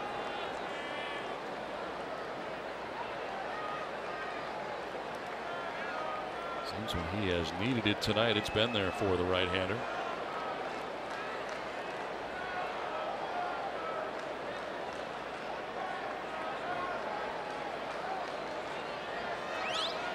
That'll work. Strikeout number 10. 1 down in the 6th inning. Needed something that didn't include contact, and strikes out Grandal for the 2nd time tonight. At a 10th. Nice going there, Karnak. Calling this one. The slider cannot connect.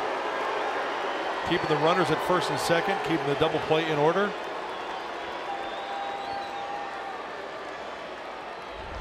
So 1 down, 2 on, and Yasiel Puig coming up. 0 for 2. He slid out to center and struck out looking.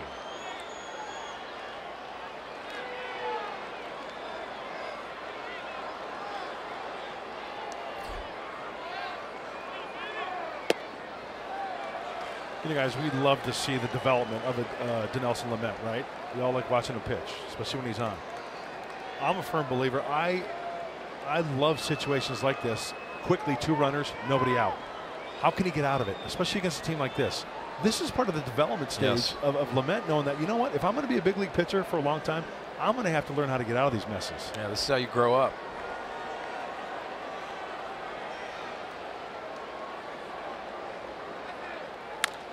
On the ground, foul outside of third. Dodgers 0 for 4 with runners in scoring position in this game. Puig to this point has flied out to center and struck out looking.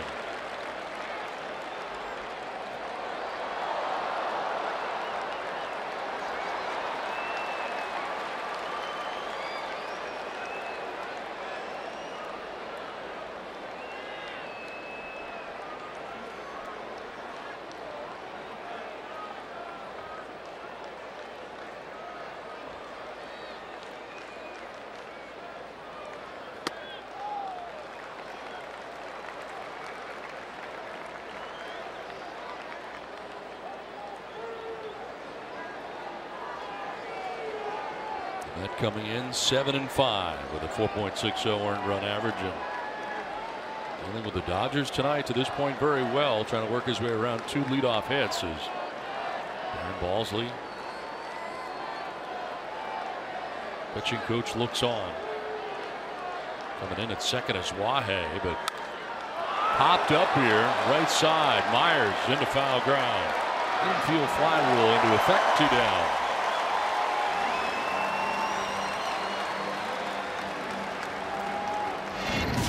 Big situation, big hitter with some pop. First pitch slider away with that runner in scoring position. Heavy dosage of sliders. There's the fastball, show me up and away. That slider actually on the inner third ties up Puig. Cannot get extended. And after 2 fastballs, bang, bang, hit. Who's that? Dinelson Lamet. Pitch away from getting out of this little mini jam. I get choked up talking about it. I'm so excited right now. 2 on, 2 down, and Chase Utley, the batter.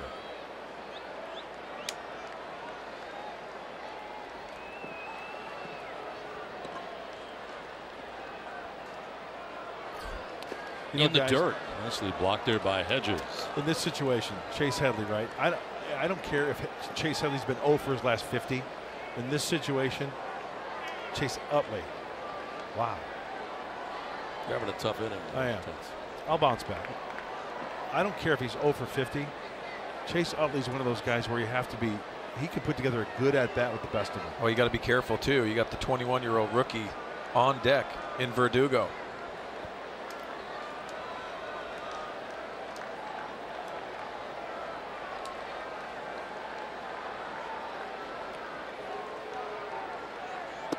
Utley lays off, takes the strike, and it evens at 1-1. Well, first pitch, he buried the slider. Then he gets that power slider for a strike.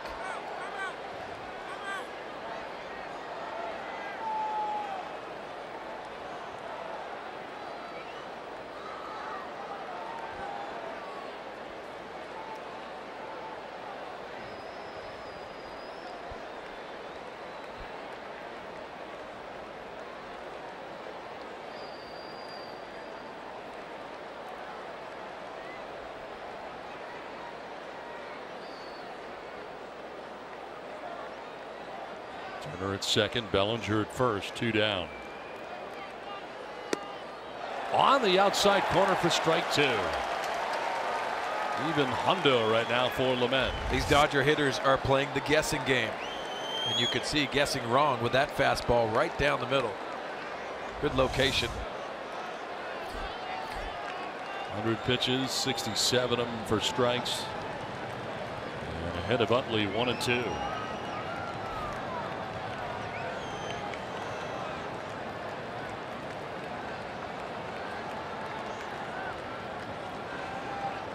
Dodgers threatening in the 6th inning. Fouled off, and Utley staying alive. Got a little quick pitch by Lamet there.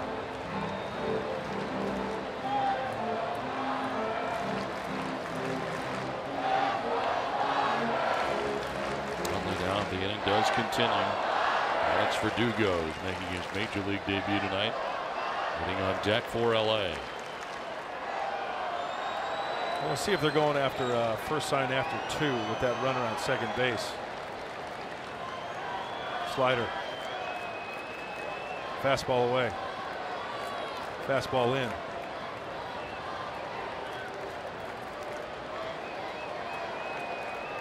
Fastball in. Slider. Time call. Hedges set it out. Yeah, this is the perfect time. They have to get on the same page. Probably the biggest pitch of the game to this point. I'm not saying that was the formula, but a lot of guys will go first sign after 2. Now Austin probably won't even put down a sign since they've already discussed it. Well, another element to it is you have Justin Turner, the veteran, at second base. He is also looking at those signs, possibly giving location.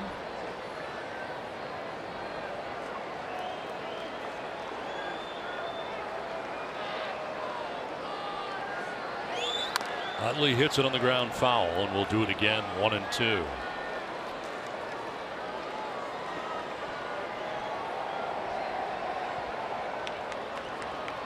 Lamet up over 100 pitches and still nobody warming in the Padres pen right now.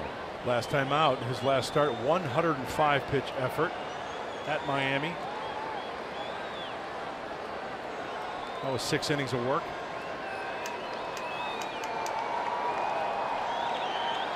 Mind seeing that high fastball right here.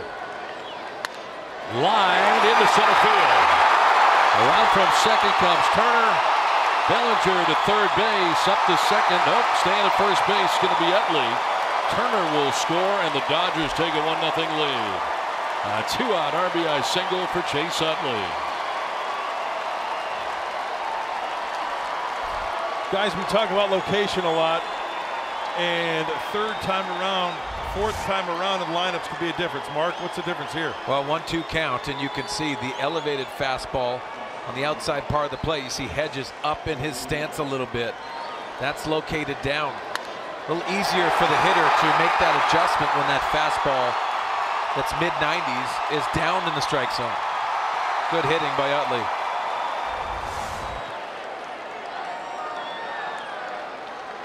So first and third with 2 down, and now there is action for the first time for the Padres in the pen. It's Phil Maton first up, right-hander for San Diego.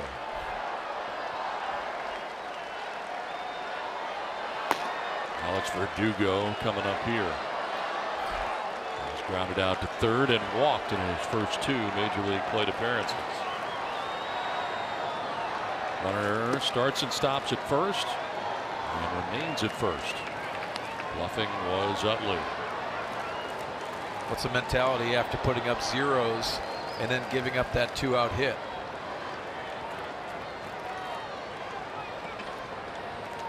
Well, you know what? You got a base open. That is one way of looking at it. Let's see if he pitches to him like it's 0-2.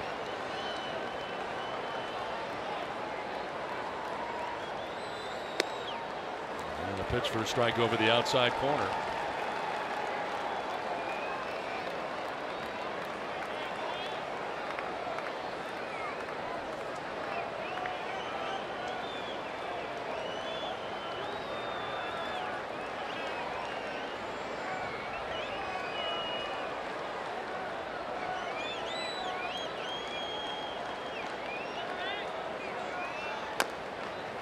At the dish, 1-2.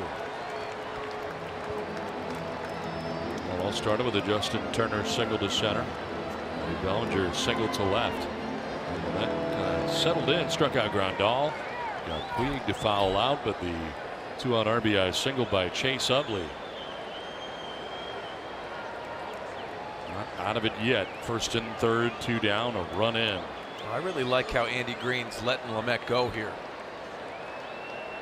So many times we've seen that short leash, but tonight it's a big matchup for Lamet.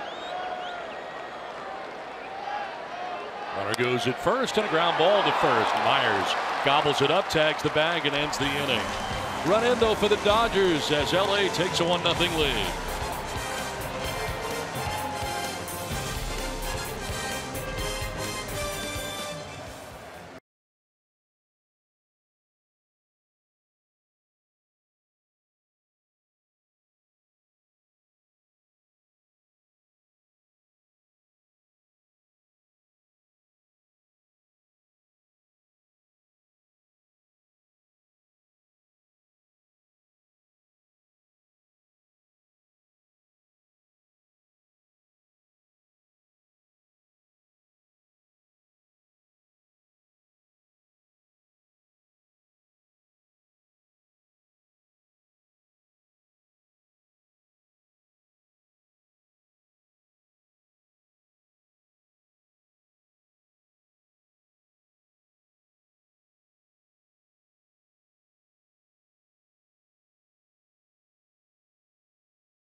Brought to you by Cricket Wireless, and that is the start tonight for Dinelson Lamet against a very good Dodgers team and a very good Dodgers offense.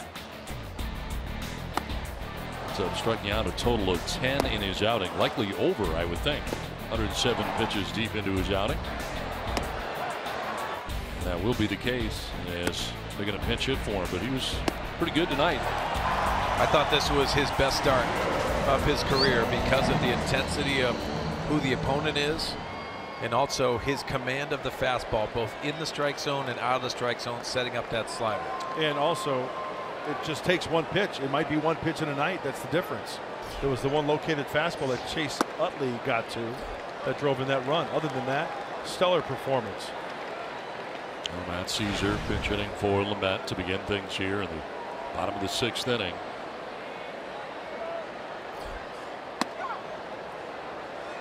Kershaw had to wait a long time. Dodgers coming up a run for him though in the top half of the inning. 1-0 LA.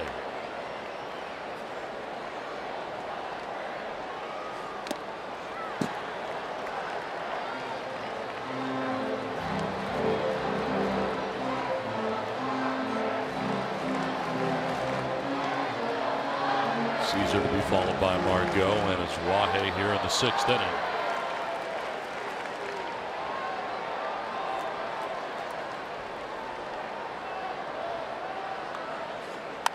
On the ground left side, Taylor the shortstop for out number 1 at the bottom of the 6th inning. So top of the order, Manuel Margot coming up. He's one of only 2 Padres hits on the night, an infield hit to second base in the 1st inning. Back to both the Padres hits, infield hits.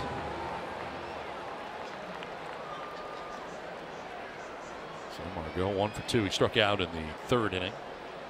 A 7 strikeout night for Clayton Kershaw. Fly ball, foul ground. Bellinger headed towards the seats, and Bellinger will make the catch. 2 down. Nice concentration by a guy who doesn't play here every day, and made his way over in foul ground here at Petco Park. Got up against the short fencing and makes the grab. 2 down. What's impressive about this play, exactly what you just said, Don, that short fence, it gets near that knee area and it's uncomfortable, but the concentration with all the fan interference that can happen.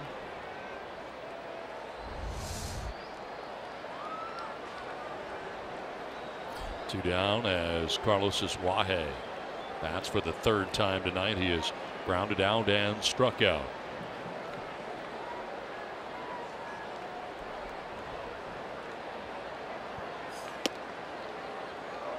Strike over the inside corner.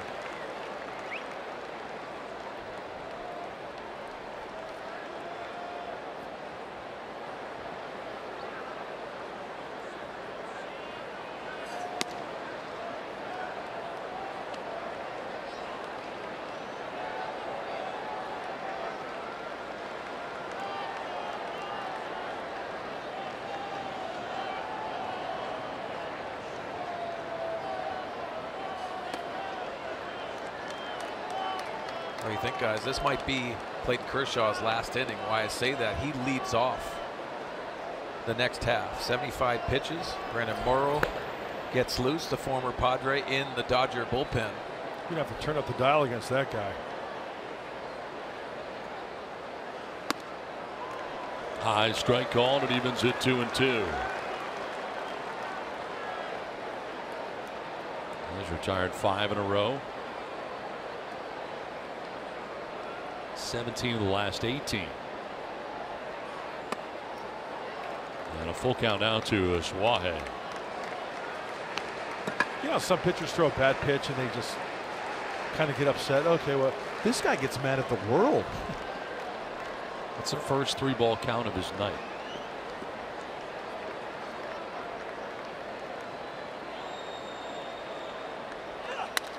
And a ground ball to short. Taylor stepped to his left, and that is that in the 6th inning, and that might be it for Clayton Kershaw. Played 6. Dodgers have a 1-0 lead.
Both starters very good tonight. Nelson Lamet going 6 innings at 10 strikeouts and allowed only 1 run. As Lamet looks for a win number 8 of the year tonight. Matched up against Clayton Kershaw. Goes the first 6, throws 70 pitches, strikes out 7, only gives up 2 hits. Both were infield hits. And perhaps done for the night, 18 out of 19. And Chase Utley has driven in the only run of this game, scoring Turner from second base back in the 6th inning, and it is 1-0 LA. And the pitcher comparison to this point of the game, as both starters are out of the game now. 6 innings for both, just the 1 run allowed by Dinelson Lamet. 10 strikeouts for Lamet, 7 for Kershaw. Andre Ethier is going to pinch it here for Kershaw to begin the 7th inning.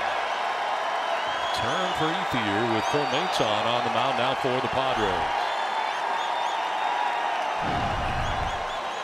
36th game for the right-hander Lamet or Maton. He's got a 1-run deficit to hold. Pitching change brought to you by El Cajon Ford. Just goes to show you, it might throw 100 pitches in a game, 105. It's 1 pitch that could be the difference against a certain lineup.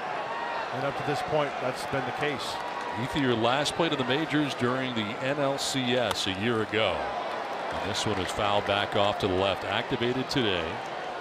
He has missed the entire 2017 season due to a back injury. And they're hoping that he can be a professional bat coming off the bench to pinch hit. And here he is to pinch hit. Look at his career numbers in 12 seasons.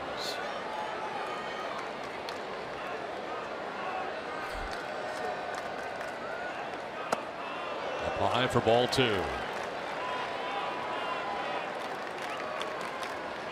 I think it's a good problem for the Dodgers to have an abundance of guys that you could possibly have on the postseason roster. You got Ethier coming off the bench. You have Adrian Gonzalez now for Dave Roberts coming off the bench too as a pinch hitter. Here's a ground ball to third.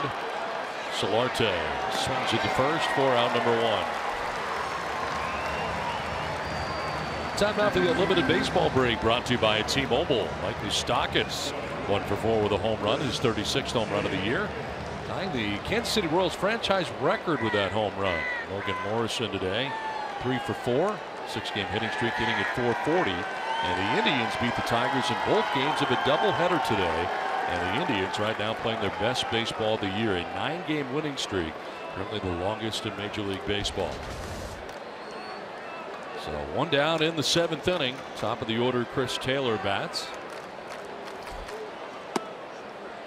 And the high strike for strike 1. Taylor with a single back in the 3rd. Struck out twice, but all that was against Nelson Lamet tonight.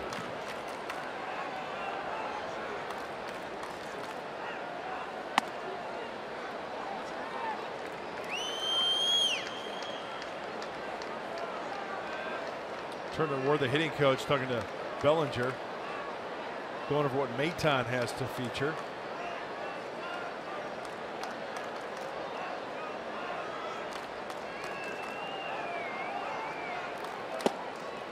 On the corner for strike 2.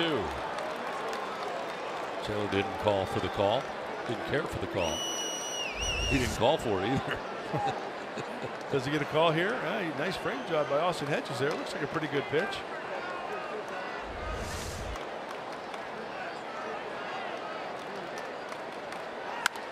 Line to left field, a base hit. Second hit of the night for Chris Taylor. On with 1 out here in the Dodgers 7th inning. And he can scoot. He can run. Talk about location of pitches. Maton throws a breaking ball here. That's a curveball. Look, it's a hanger right down the middle, right into the swing path. Speeds up his bat.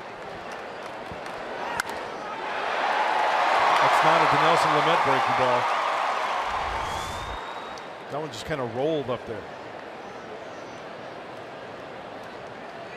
1 out, 1 on, and Curtis Granderson standing in.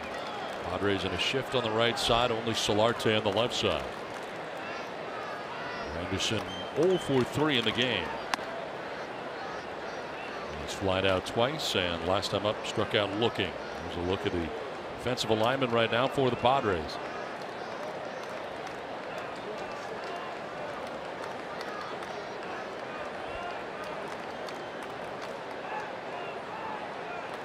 Games in a Dodgers uniform so far for Granderson. And a look at the strike to even the count at 1-1.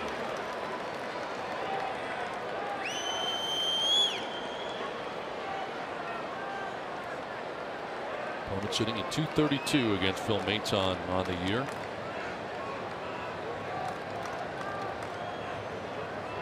Well, Taylor's got 15 stolen bases. He leads the club.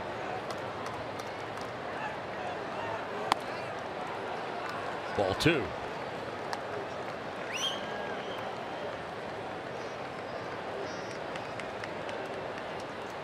Dodgers getting the game's only run in the 6th inning. And a 2-out RBI single by Chase Utley. Kershaw's night is over. In the first 6 innings, throwing 70 pitches, but hit 4 here in this inning. Ball 3. I would say Kershaw passed the test as far as coming back off the DL. Very impressive tonight.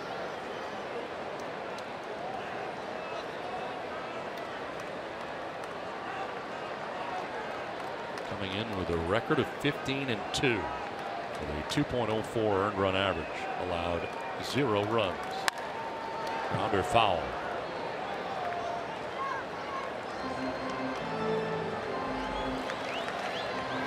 Padres have more action in their pen. It's on first out of the pen tonight. Working with 1 out and 1 on here in the 7th.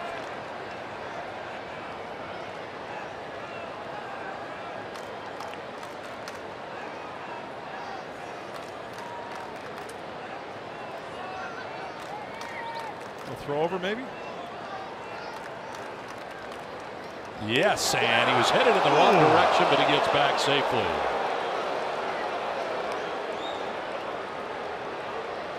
Will Myers wants Andy Green to check this out. He was headed in the wrong direction. Well, whether he gets him on the hand on the first swipe and then on the shoulder, that's the part I'm looking at. Padres going to challenge. He may have gotten him on the hand on the sweat. We saw the tag up on the shoulder. I think that glove may have hit his hand going back to the bag. Joe West, the crew chief. First base umpire Alan Porter made the call. Call on the field was safe. Oh, he got his fingers on his right hand. See his fingers change directions? Right? Back it up. Right? There.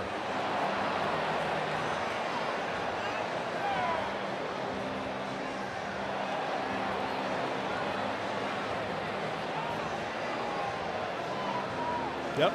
I think his fingers come up. See his fingers come up a little bit? Myers thought he got him.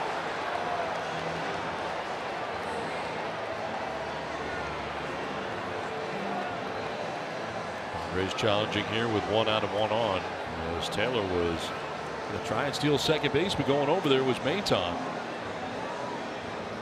Broke on first move, but all the field was that he was safe in returning. See if it gets overturned.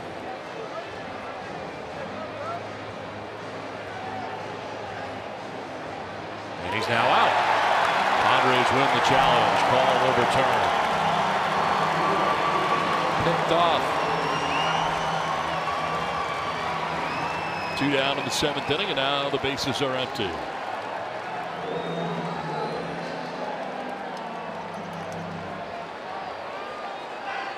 Full count to Curtis Granderson. Big pitch right here because you don't want to go back to square one, having another base runner there.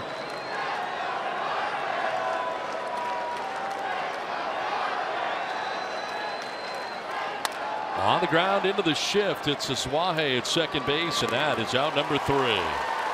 1-0 Dodgers, 7th inning stretch.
inning. 7th inning stretch is presented by your San Diego Hyundai dealers.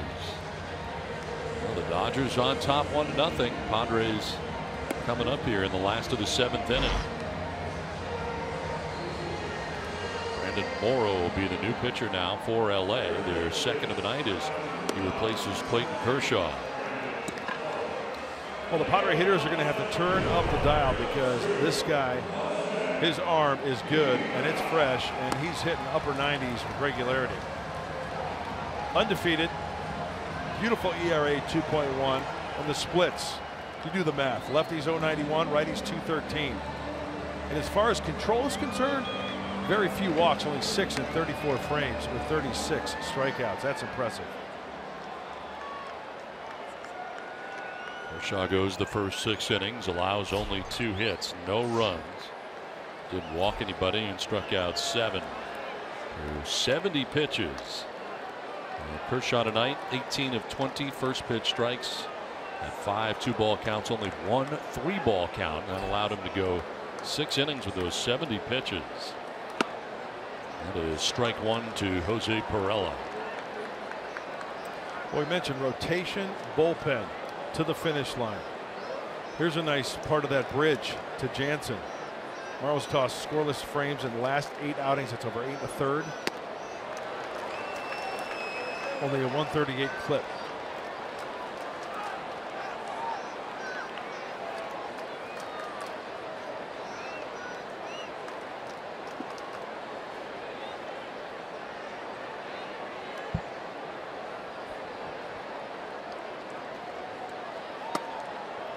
Close pitch, called the ball, and it's 1-2 to Perella. He's 0 for 2 against Kershaw, popping out to second and striking out swinging. Well, Myers waits on deck.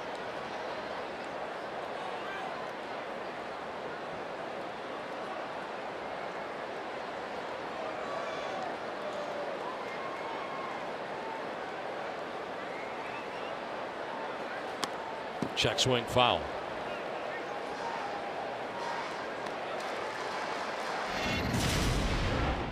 Perella hitting home run on Wednesday. That's the Giants. Home run number 9 of the year. Yeah, he stayed back nicely on that tie block changeup to send it out of here. Tie block, a soft tosser. Morrow, he can bring the heat.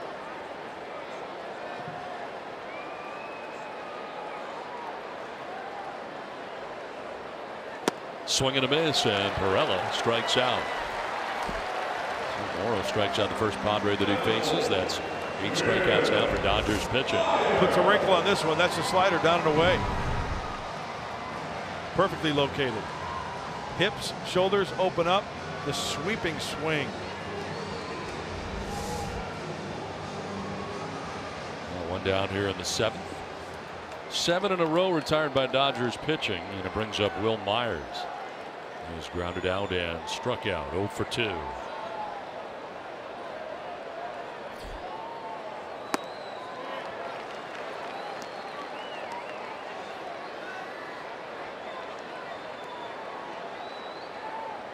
Padres have been held to 2 hits tonight. Single by Margot.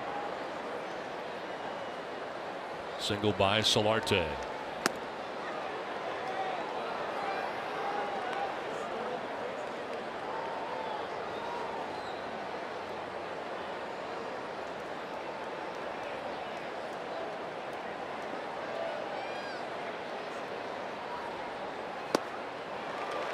One and 2 now to Myers.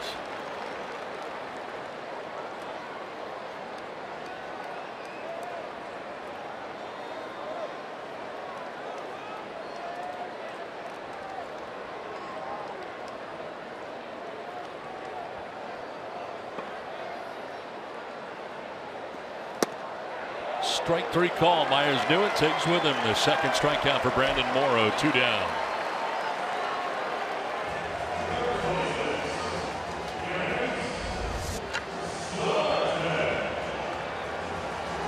Well, 2 strikes.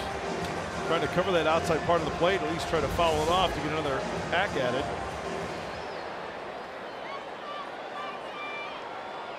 So 2 down. Perella and Myers both striking out. It brings up Yangervis Solarte.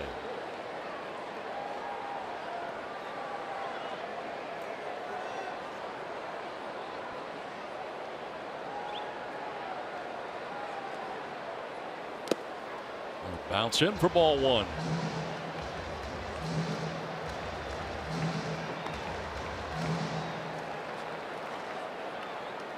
Only 2 here tomorrow. Day-night doubleheader. Padres and Dodgers.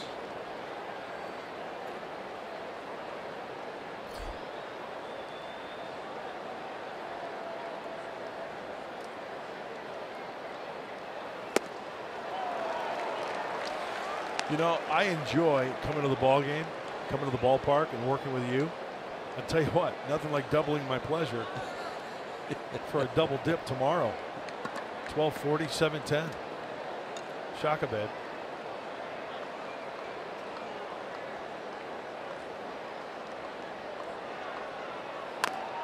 Fouled off over into the Padres dugout. Boy, both pitchers tonight, Kershaw and Lamet, really did a nice job. Pitches in. Morrow does a nice job with that slider. They're into the lefty switch hitting Solarte. Here comes another slider.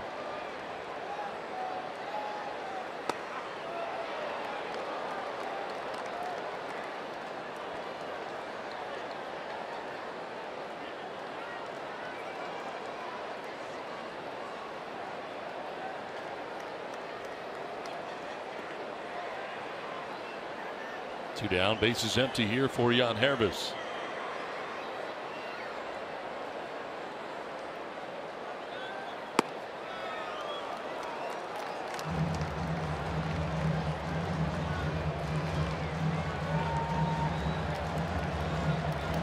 Seven hits, no errors for the Dodgers, no runs, 2 hits, no errors for the Padres. Trying to get something going here. And Solarte strikes out. Morrow strikes out the side. We head to the 8th. LA on top 1-0.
The National League, Arizona and Colorado. Daniel Descalso would leave the building. How about that? 0-2 count, 2 outs in the 3-run jack. The Diamondbacks continue to play good baseball after sweeping the Dodgers. They go up to Colorado. Looks like they're trying to win their 7th in a row. 9-1 in their last 10 ball games. They're in the bottom of the 9th inning with that lead over Colorado. Mark and I are working on Padres Live, the postgame show, which will be brought to you by Cox Communications. Guys, what we see after the final out tonight, you're going to hear from both managers, Andy Green as well as Doc Roberts. A couple of teams looking at things from different perspective right now, but a very good ball game tonight. Hotly contested. We'll get you the updates from around the league as well when we see you after the final out. Mark. All right, Mike and Mark, thanks very much. On to the 8th we go. And leading it off is Justin Turner. Phil Maton back on the hill here for San Diego. Work the 7th, starts the 8th. Turner has a 2-hit night going. Singles to center in the 4th and 6th innings.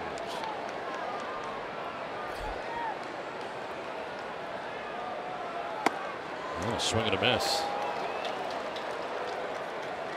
So close to the plate, and the pitch is down the middle. It's almost like they're in tight. And he likes to turn on that fastball, and that ball almost hit him, it looked like. Running in.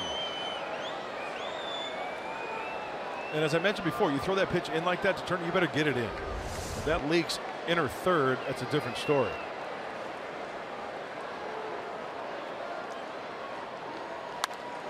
Opposite field, and that's going to get down. A gapper to the track of the wall. Third hit of the night for Justin Turner, and he'll get into second base standing with a leadoff double to begin things here in the 8th inning.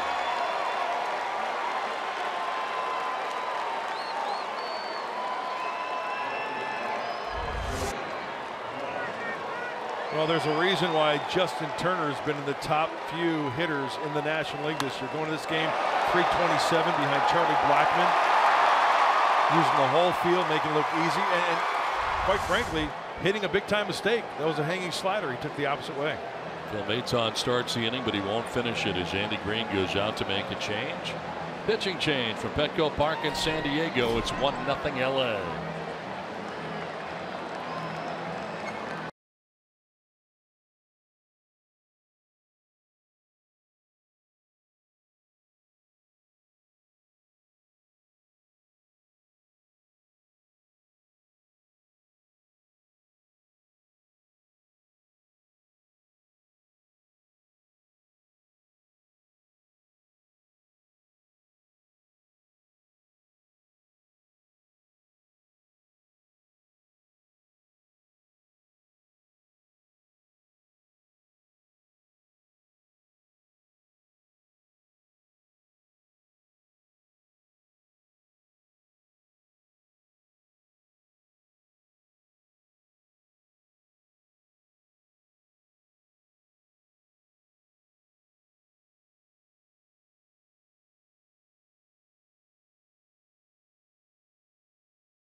Baseball brought to you by Petco, where the pets go. And by Jack in the Box. Come try Jack's new 9-hour slow-cooked brisket burger. Only at Jack in the Box for a limited time at participating restaurants. Padres and Dodgers, LA on top 1-0. In the midst of the top of the 8th inning. Leadoff double by Justin Turner chases Phil Maton from the game. Kyle McGrath now comes in. Well, you think the left-hander's fresh? He has not been on the hill since August 15th. That was against Philadelphia, where he twirled an inning. His 6th game, lefty on lefty. We know all about Cody Bellinger. On the season, hitting .270 against left-handers.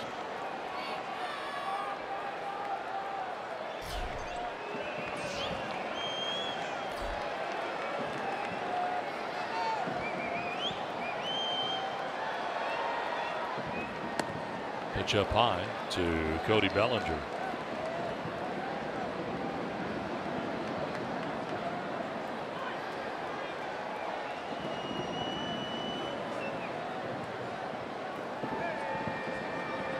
Bellinger singled his last time up, 1 for 3. On the ground, softly by the mound towards Iswahe. His throw just in time. Good play. Charged in, made the play to retire Bellinger. A productive out though as Turner takes third base. Let's revisit our keys to the game, brought to you by your San Diego Honda dealers.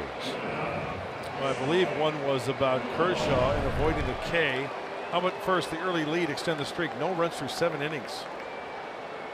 Dodgers losing 5 in a row, hoping the Padres were going to extend that. And 7 strikeouts in 6 innings for Clayton Kershaw, first start back since being off the DL. One out, Turner at third base, infield in all the way around for the Padres. Yasmani Grandal will take strike one.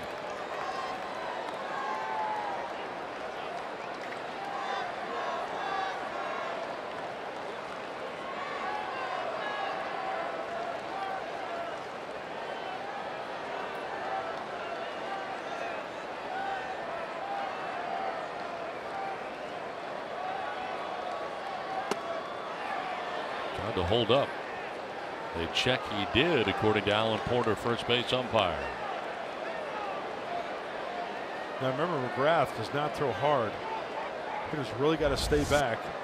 Does Grandal go? Oh, you bet he does. Oh, yeah.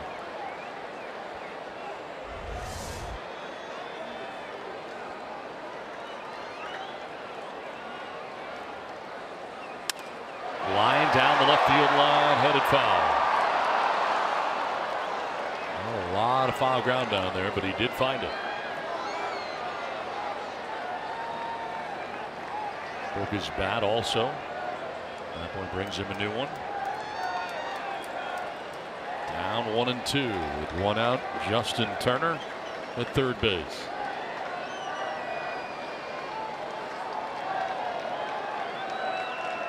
It's unresponsible for Turner at third. Give up the leadoff double.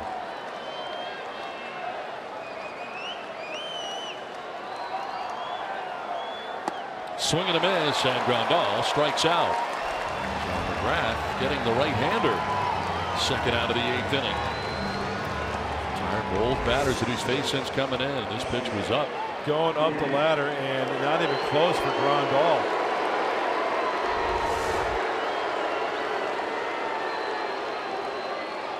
Yasiel Puig 0 for 3 tonight. He was flying out to center, struck out looking, and fouled out to the first baseman, Will Myers.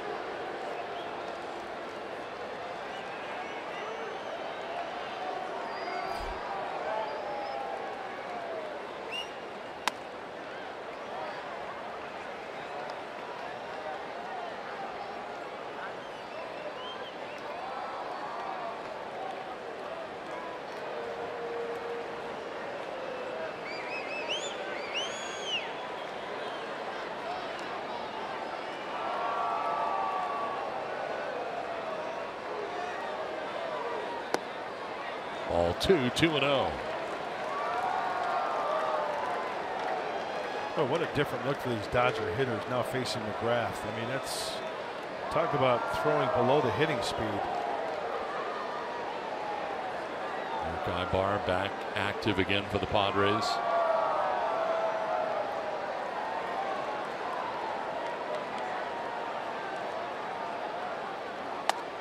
Up high for ball 3-0.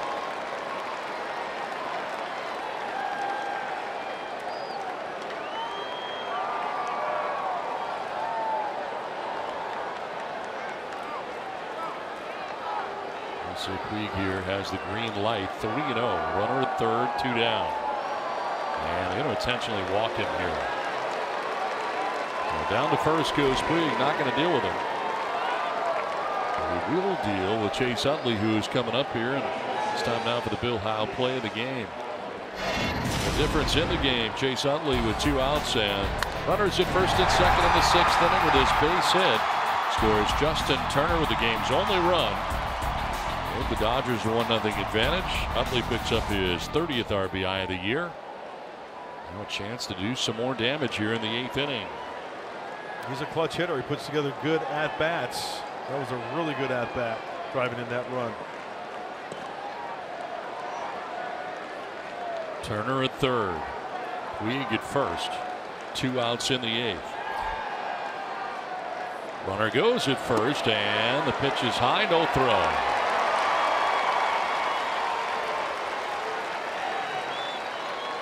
Did Utley kind of lean in over home plate a little bit there? I think he did. Just a little bit, Yep. Maybe a little gamesmanship there trying to. Pitch was called a strike also. I thought it was up. Watch how he kind of. He's out of the box too. No contact made as we take a look at the pitch. He's kind of leans a little bit, then gets out of the way. So after a second look, he does do the matrix a little bit to get out of the way. Now he grounds one foul and is down 0-2. Big spot here. Dodgers trying to get some breathing room. Runners at second and third with 2 outs in the inning.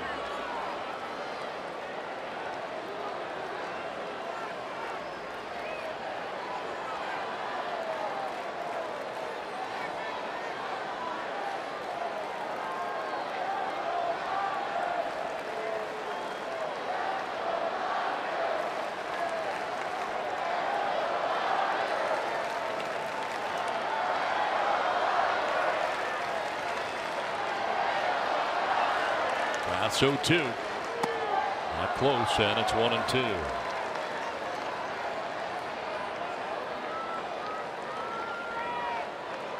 Verdugo waiting on deck in his major league debut.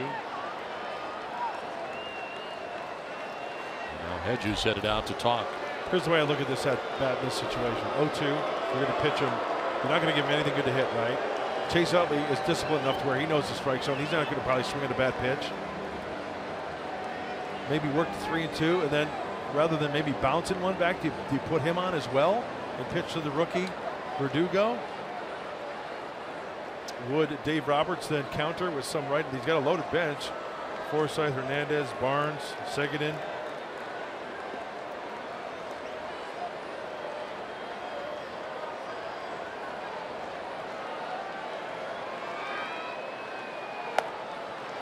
Two and two.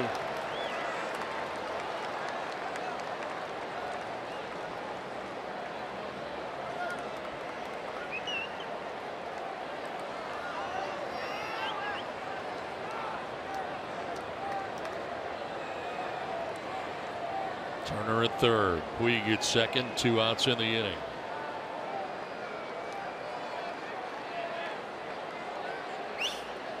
Ball 3, full count.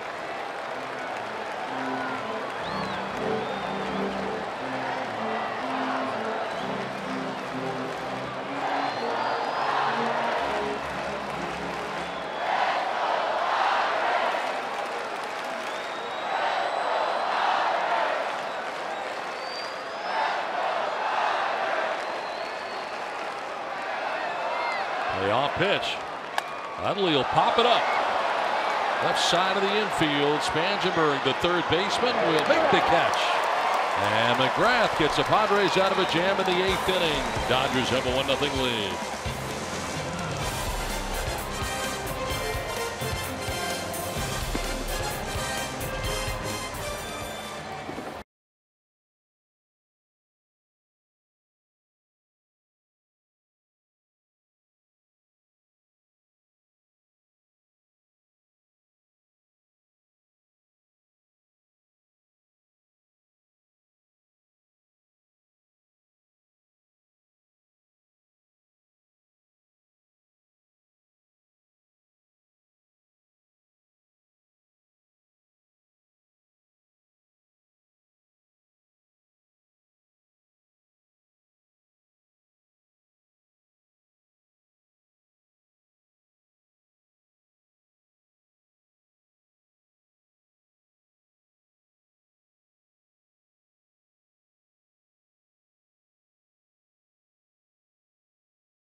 It's the Gwen Music Camp. We really wanted to make sure that we were hands-on in teaching the kids how to produce and how to write, how to record. It is just truly something that I will carry on for the rest of my life.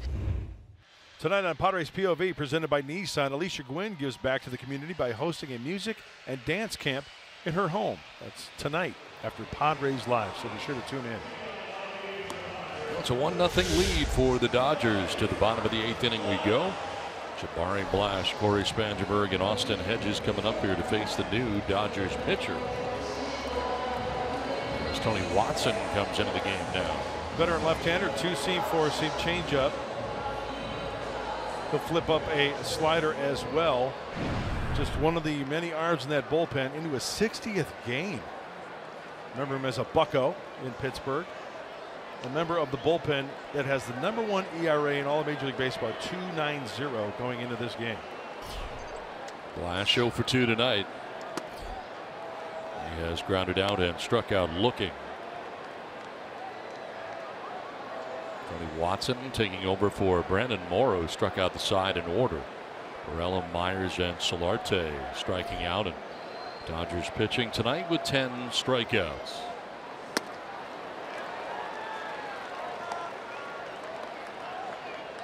Flash has one of those Ks. Kershaw had 7, Morrow with 3.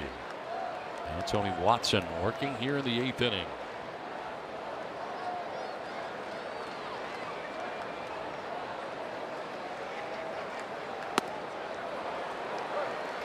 You know, come playoff time, and there's crucial situations where you need that middle inning left-hander to get that big-time left-handed hitter out. Tony Watson could be your guy. He's proven that over the years since being in the big leagues.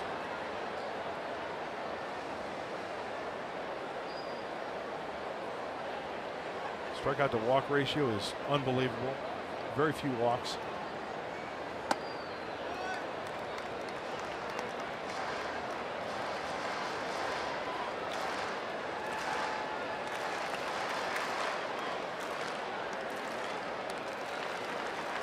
Outfield very deep.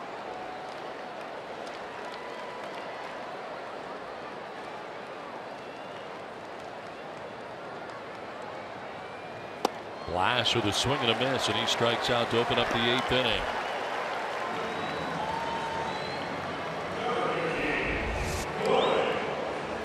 Looks like a changeup. And Jabari way out in front of it. Other than the fastball, the 2-seam and the 4-seam, that's probably Tony Watson's best secondary pitch. One down here in the 8th inning, and it brings up Corey Spangenberg. 0 for 2. He is grounded out and struck out.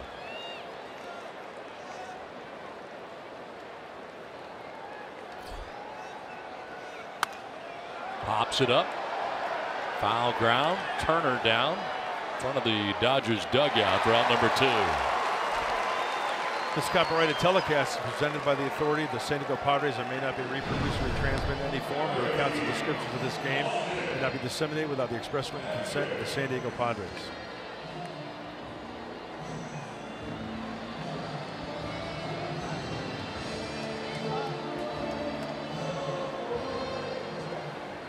Is that the Saxy section out there? It most certainly is. 2 down here in the 8th inning for Austin Hedges. 0 for 2.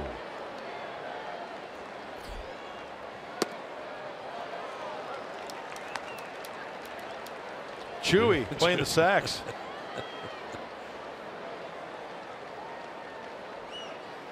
Never had one lesson.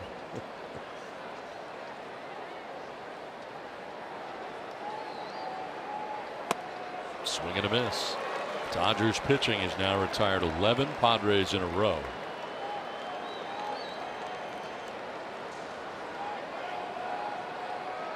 And 23 of the last 24. And it doesn't get any easier in the 9th with the guy that's closing out games for the Dodgers if the score stays the same either. Only 1 hit since the first and only 2 hits on the night for San Diego.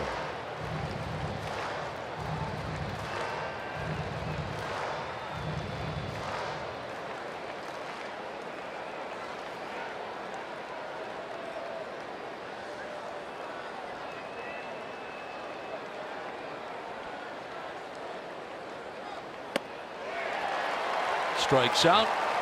Side down in order. We go to the 9th. 1-0 LA.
Padres nothing.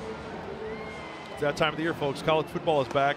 It all continues Saturday on FS1. Maryland battles number 23 Texas.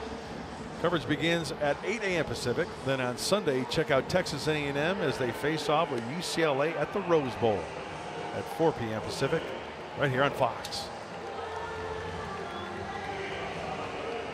Jose Torres comes into the game for San Diego. Fourth arm used by Andy Green on the night into his 56th game of the year. Like Phil Maton did and Kyle McGrath hold that 1-0 deficit with a chance in the ninth. But we know who closes for the Dodgers, Kenley Jansen. So 56th game already for Jose.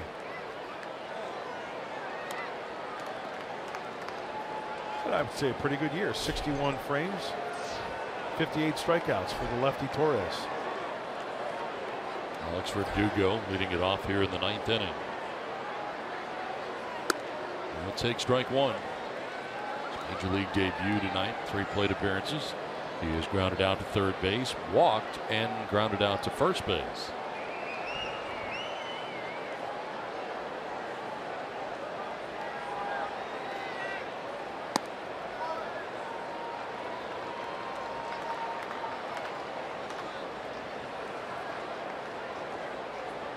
He's taken a lot of pitches tonight. That's one thing I've noticed. Pretty patient hitter. Yeah.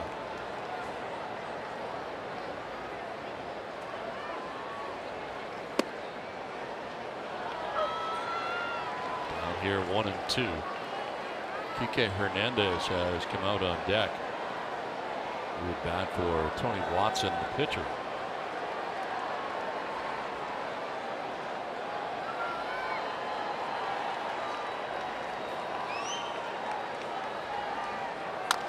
Grounded back to Torres, the base of the hill. He throws to first base for out number 1. Verdugo retired, 1 out in the ninth inning. Remind you to join us tomorrow for not 1 but 2 games. Game 1 tomorrow. Brock Stewart will be on the mound, his 4th start without a record. 28th start of the year for the veteran Clayton Richard, 6-13. Game 1 tomorrow at 12 p.m. We'll get you started. Game 2 at 6:30 p.m. right here on Fox Sports San Diego. The Padres and the Dodgers playing 2 tomorrow. 1 down here in the ninth inning. Kike Hernandez pinch hitting.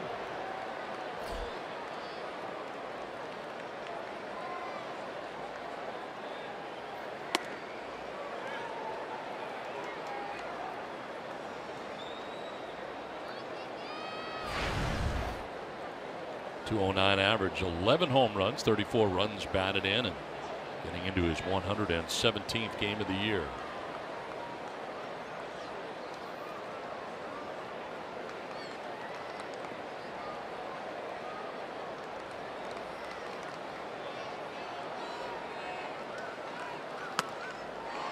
Less playing time for him lately, though, with the additions made by the Dodgers. Of course, now in the outfield, you had Granderson. Calling up Verdugo today.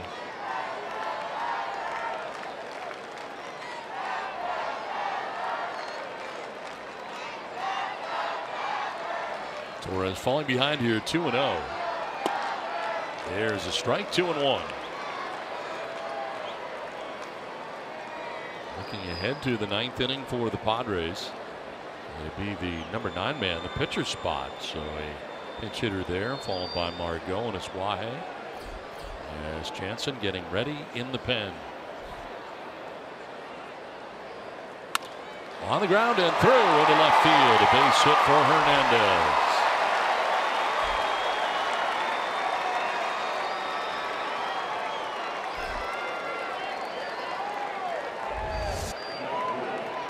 High slider, kind of just rolls up there in between the letters and the belt buckle.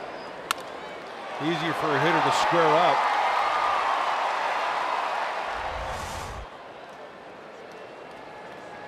You know, it's amazing when you see the breaking stuff, how good they are. Kershaw, Lamet. And then you see other sliders that just kind of roll up there. There's a big difference. 1 down, 1 on, and Chris Taylor, the batter. 2 hits tonight for the Dodgers shortstop. He'll take the breaking ball for strike 1. It's for him, an infield hit to third in the third, and a single to left in the seventh. Leading the way in hits tonight for the Dodgers, Justin Turner with a 3-hit night.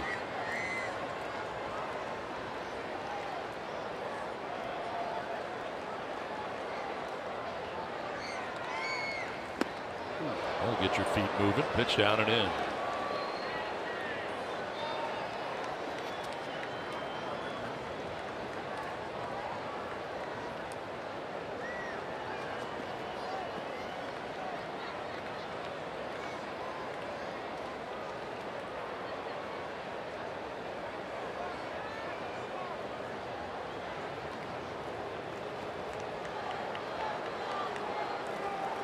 Lead at first for Kike Hernandez.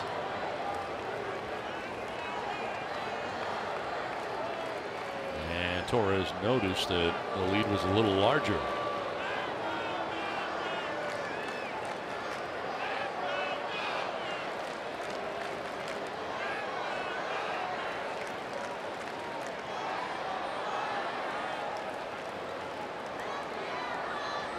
One out, one on in the Dodgers' ninth inning, trying to add on to a 1-0 advantage. Obtain some insurance here in the top of the ninth. That is strike two. That's something that Torres does really well to the righties. Fastballs in, breaking balls in. And when we saw his splits, better splits against righties than lefties.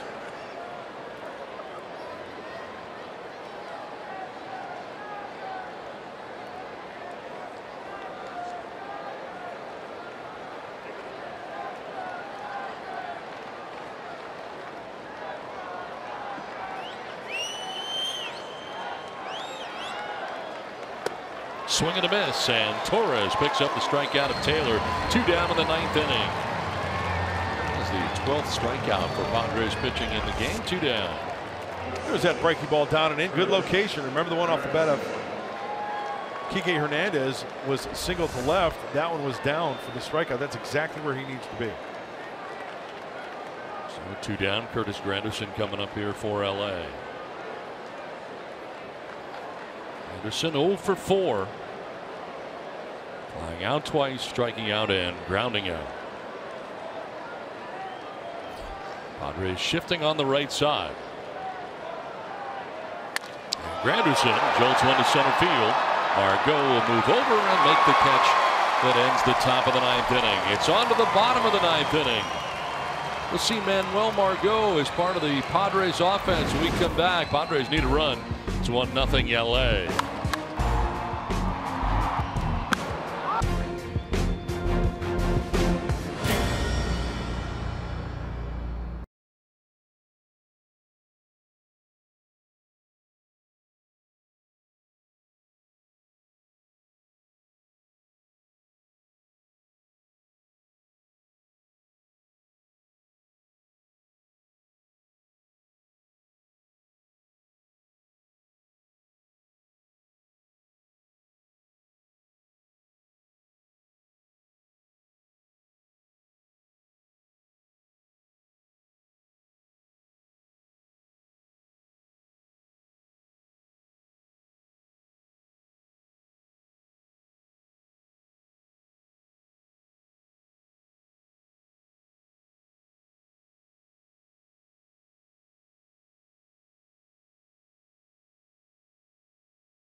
Have lead over the Padres. We head to the bottom of the ninth inning.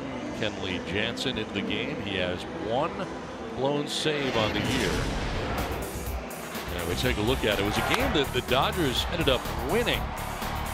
This was the game that he blew back on July 23rd against Atlanta.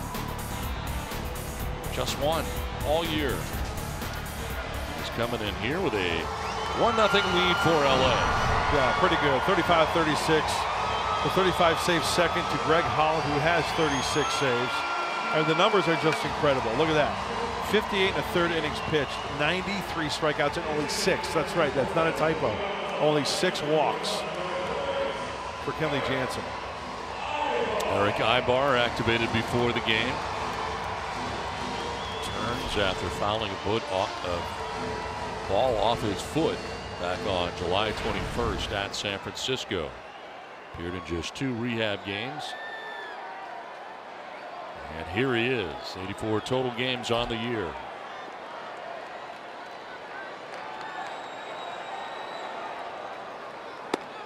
Ibar takes ball 1.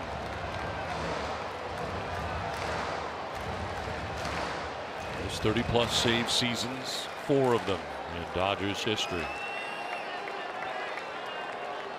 All-time leader in saves with 224. Ball's behind, 2-0. Boy, if the phrase "a bloop and a blast" was ever needed, it's right here. You know, with that cut fastball, you fight something off that's up. Maybe you get it in between the infielders and the outfielders, get a base runner, and then you flip the order up to the top of the order, Manuel Margot.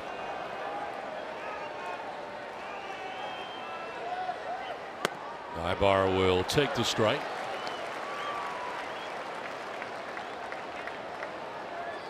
Last worked on Sunday against Milwaukee. Struck out the side, allowed a walk. Not a safe situation for him. 3 for 5 against Jansen. As Ibar in his career. And a ground ball right side. Chase Utley at second base. 1 down in the 9th inning. 13 in a row retired by Dodgers pitching. And that'll bring up Manuel Margot. Well, had a single back in the first inning. One of only 2 Padres hits.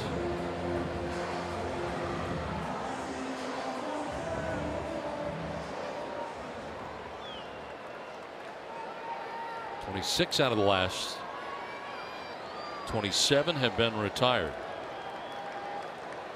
by Dodgers pitching. 13 in a row right now. 1 out. And that's in there for strike 1.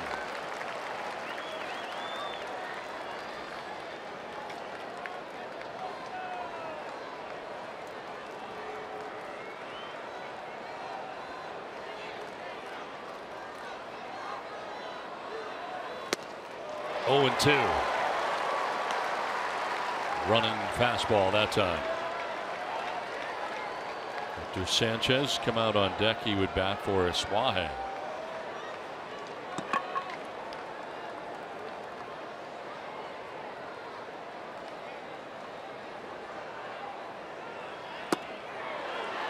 Did he go? They'll check. No, he did not, says Al Porter.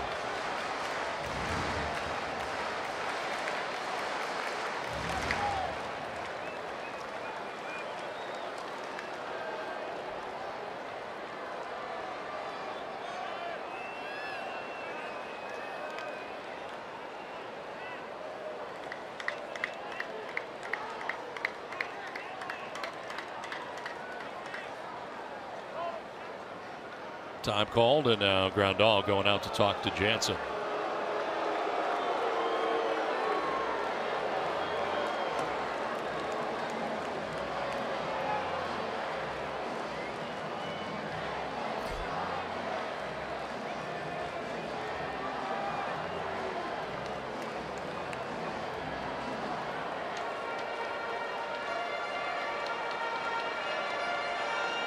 If I'm in this situation, I'm keeping the ball away. I'm giving Manuel Margot right field, right center field, nothing on the inner half of the plate. He can jerk out of the ballpark.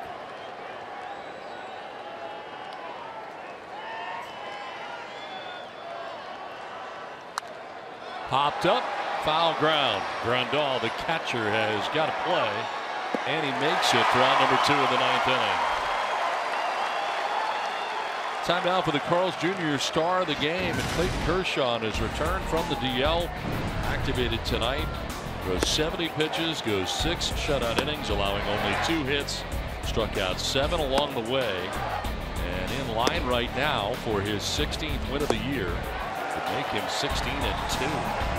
He was sharp, getting on top of all of his pitches, same delivery. And you can look at it in his step, in his confidence in his face. I mean, you know he's back. 2 outs here in the 9th, and Hector Sanchez pinch hits for Carlos Azuaje. 239, 8 homers, 20 runs batted in for Sanchez.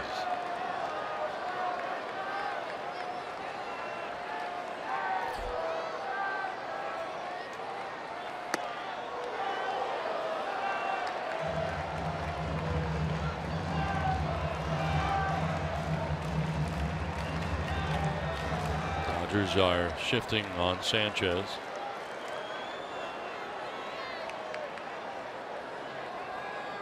Outfield deep end straight away.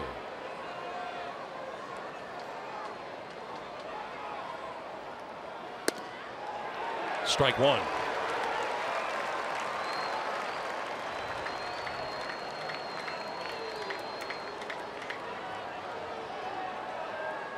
Four for 10 in his career against Kenley Jansen, 4 strikeouts.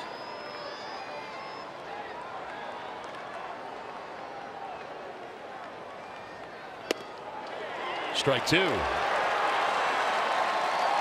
36,767 on hand here tonight. Fire faithful coming to their feet at Petco Park in San Diego.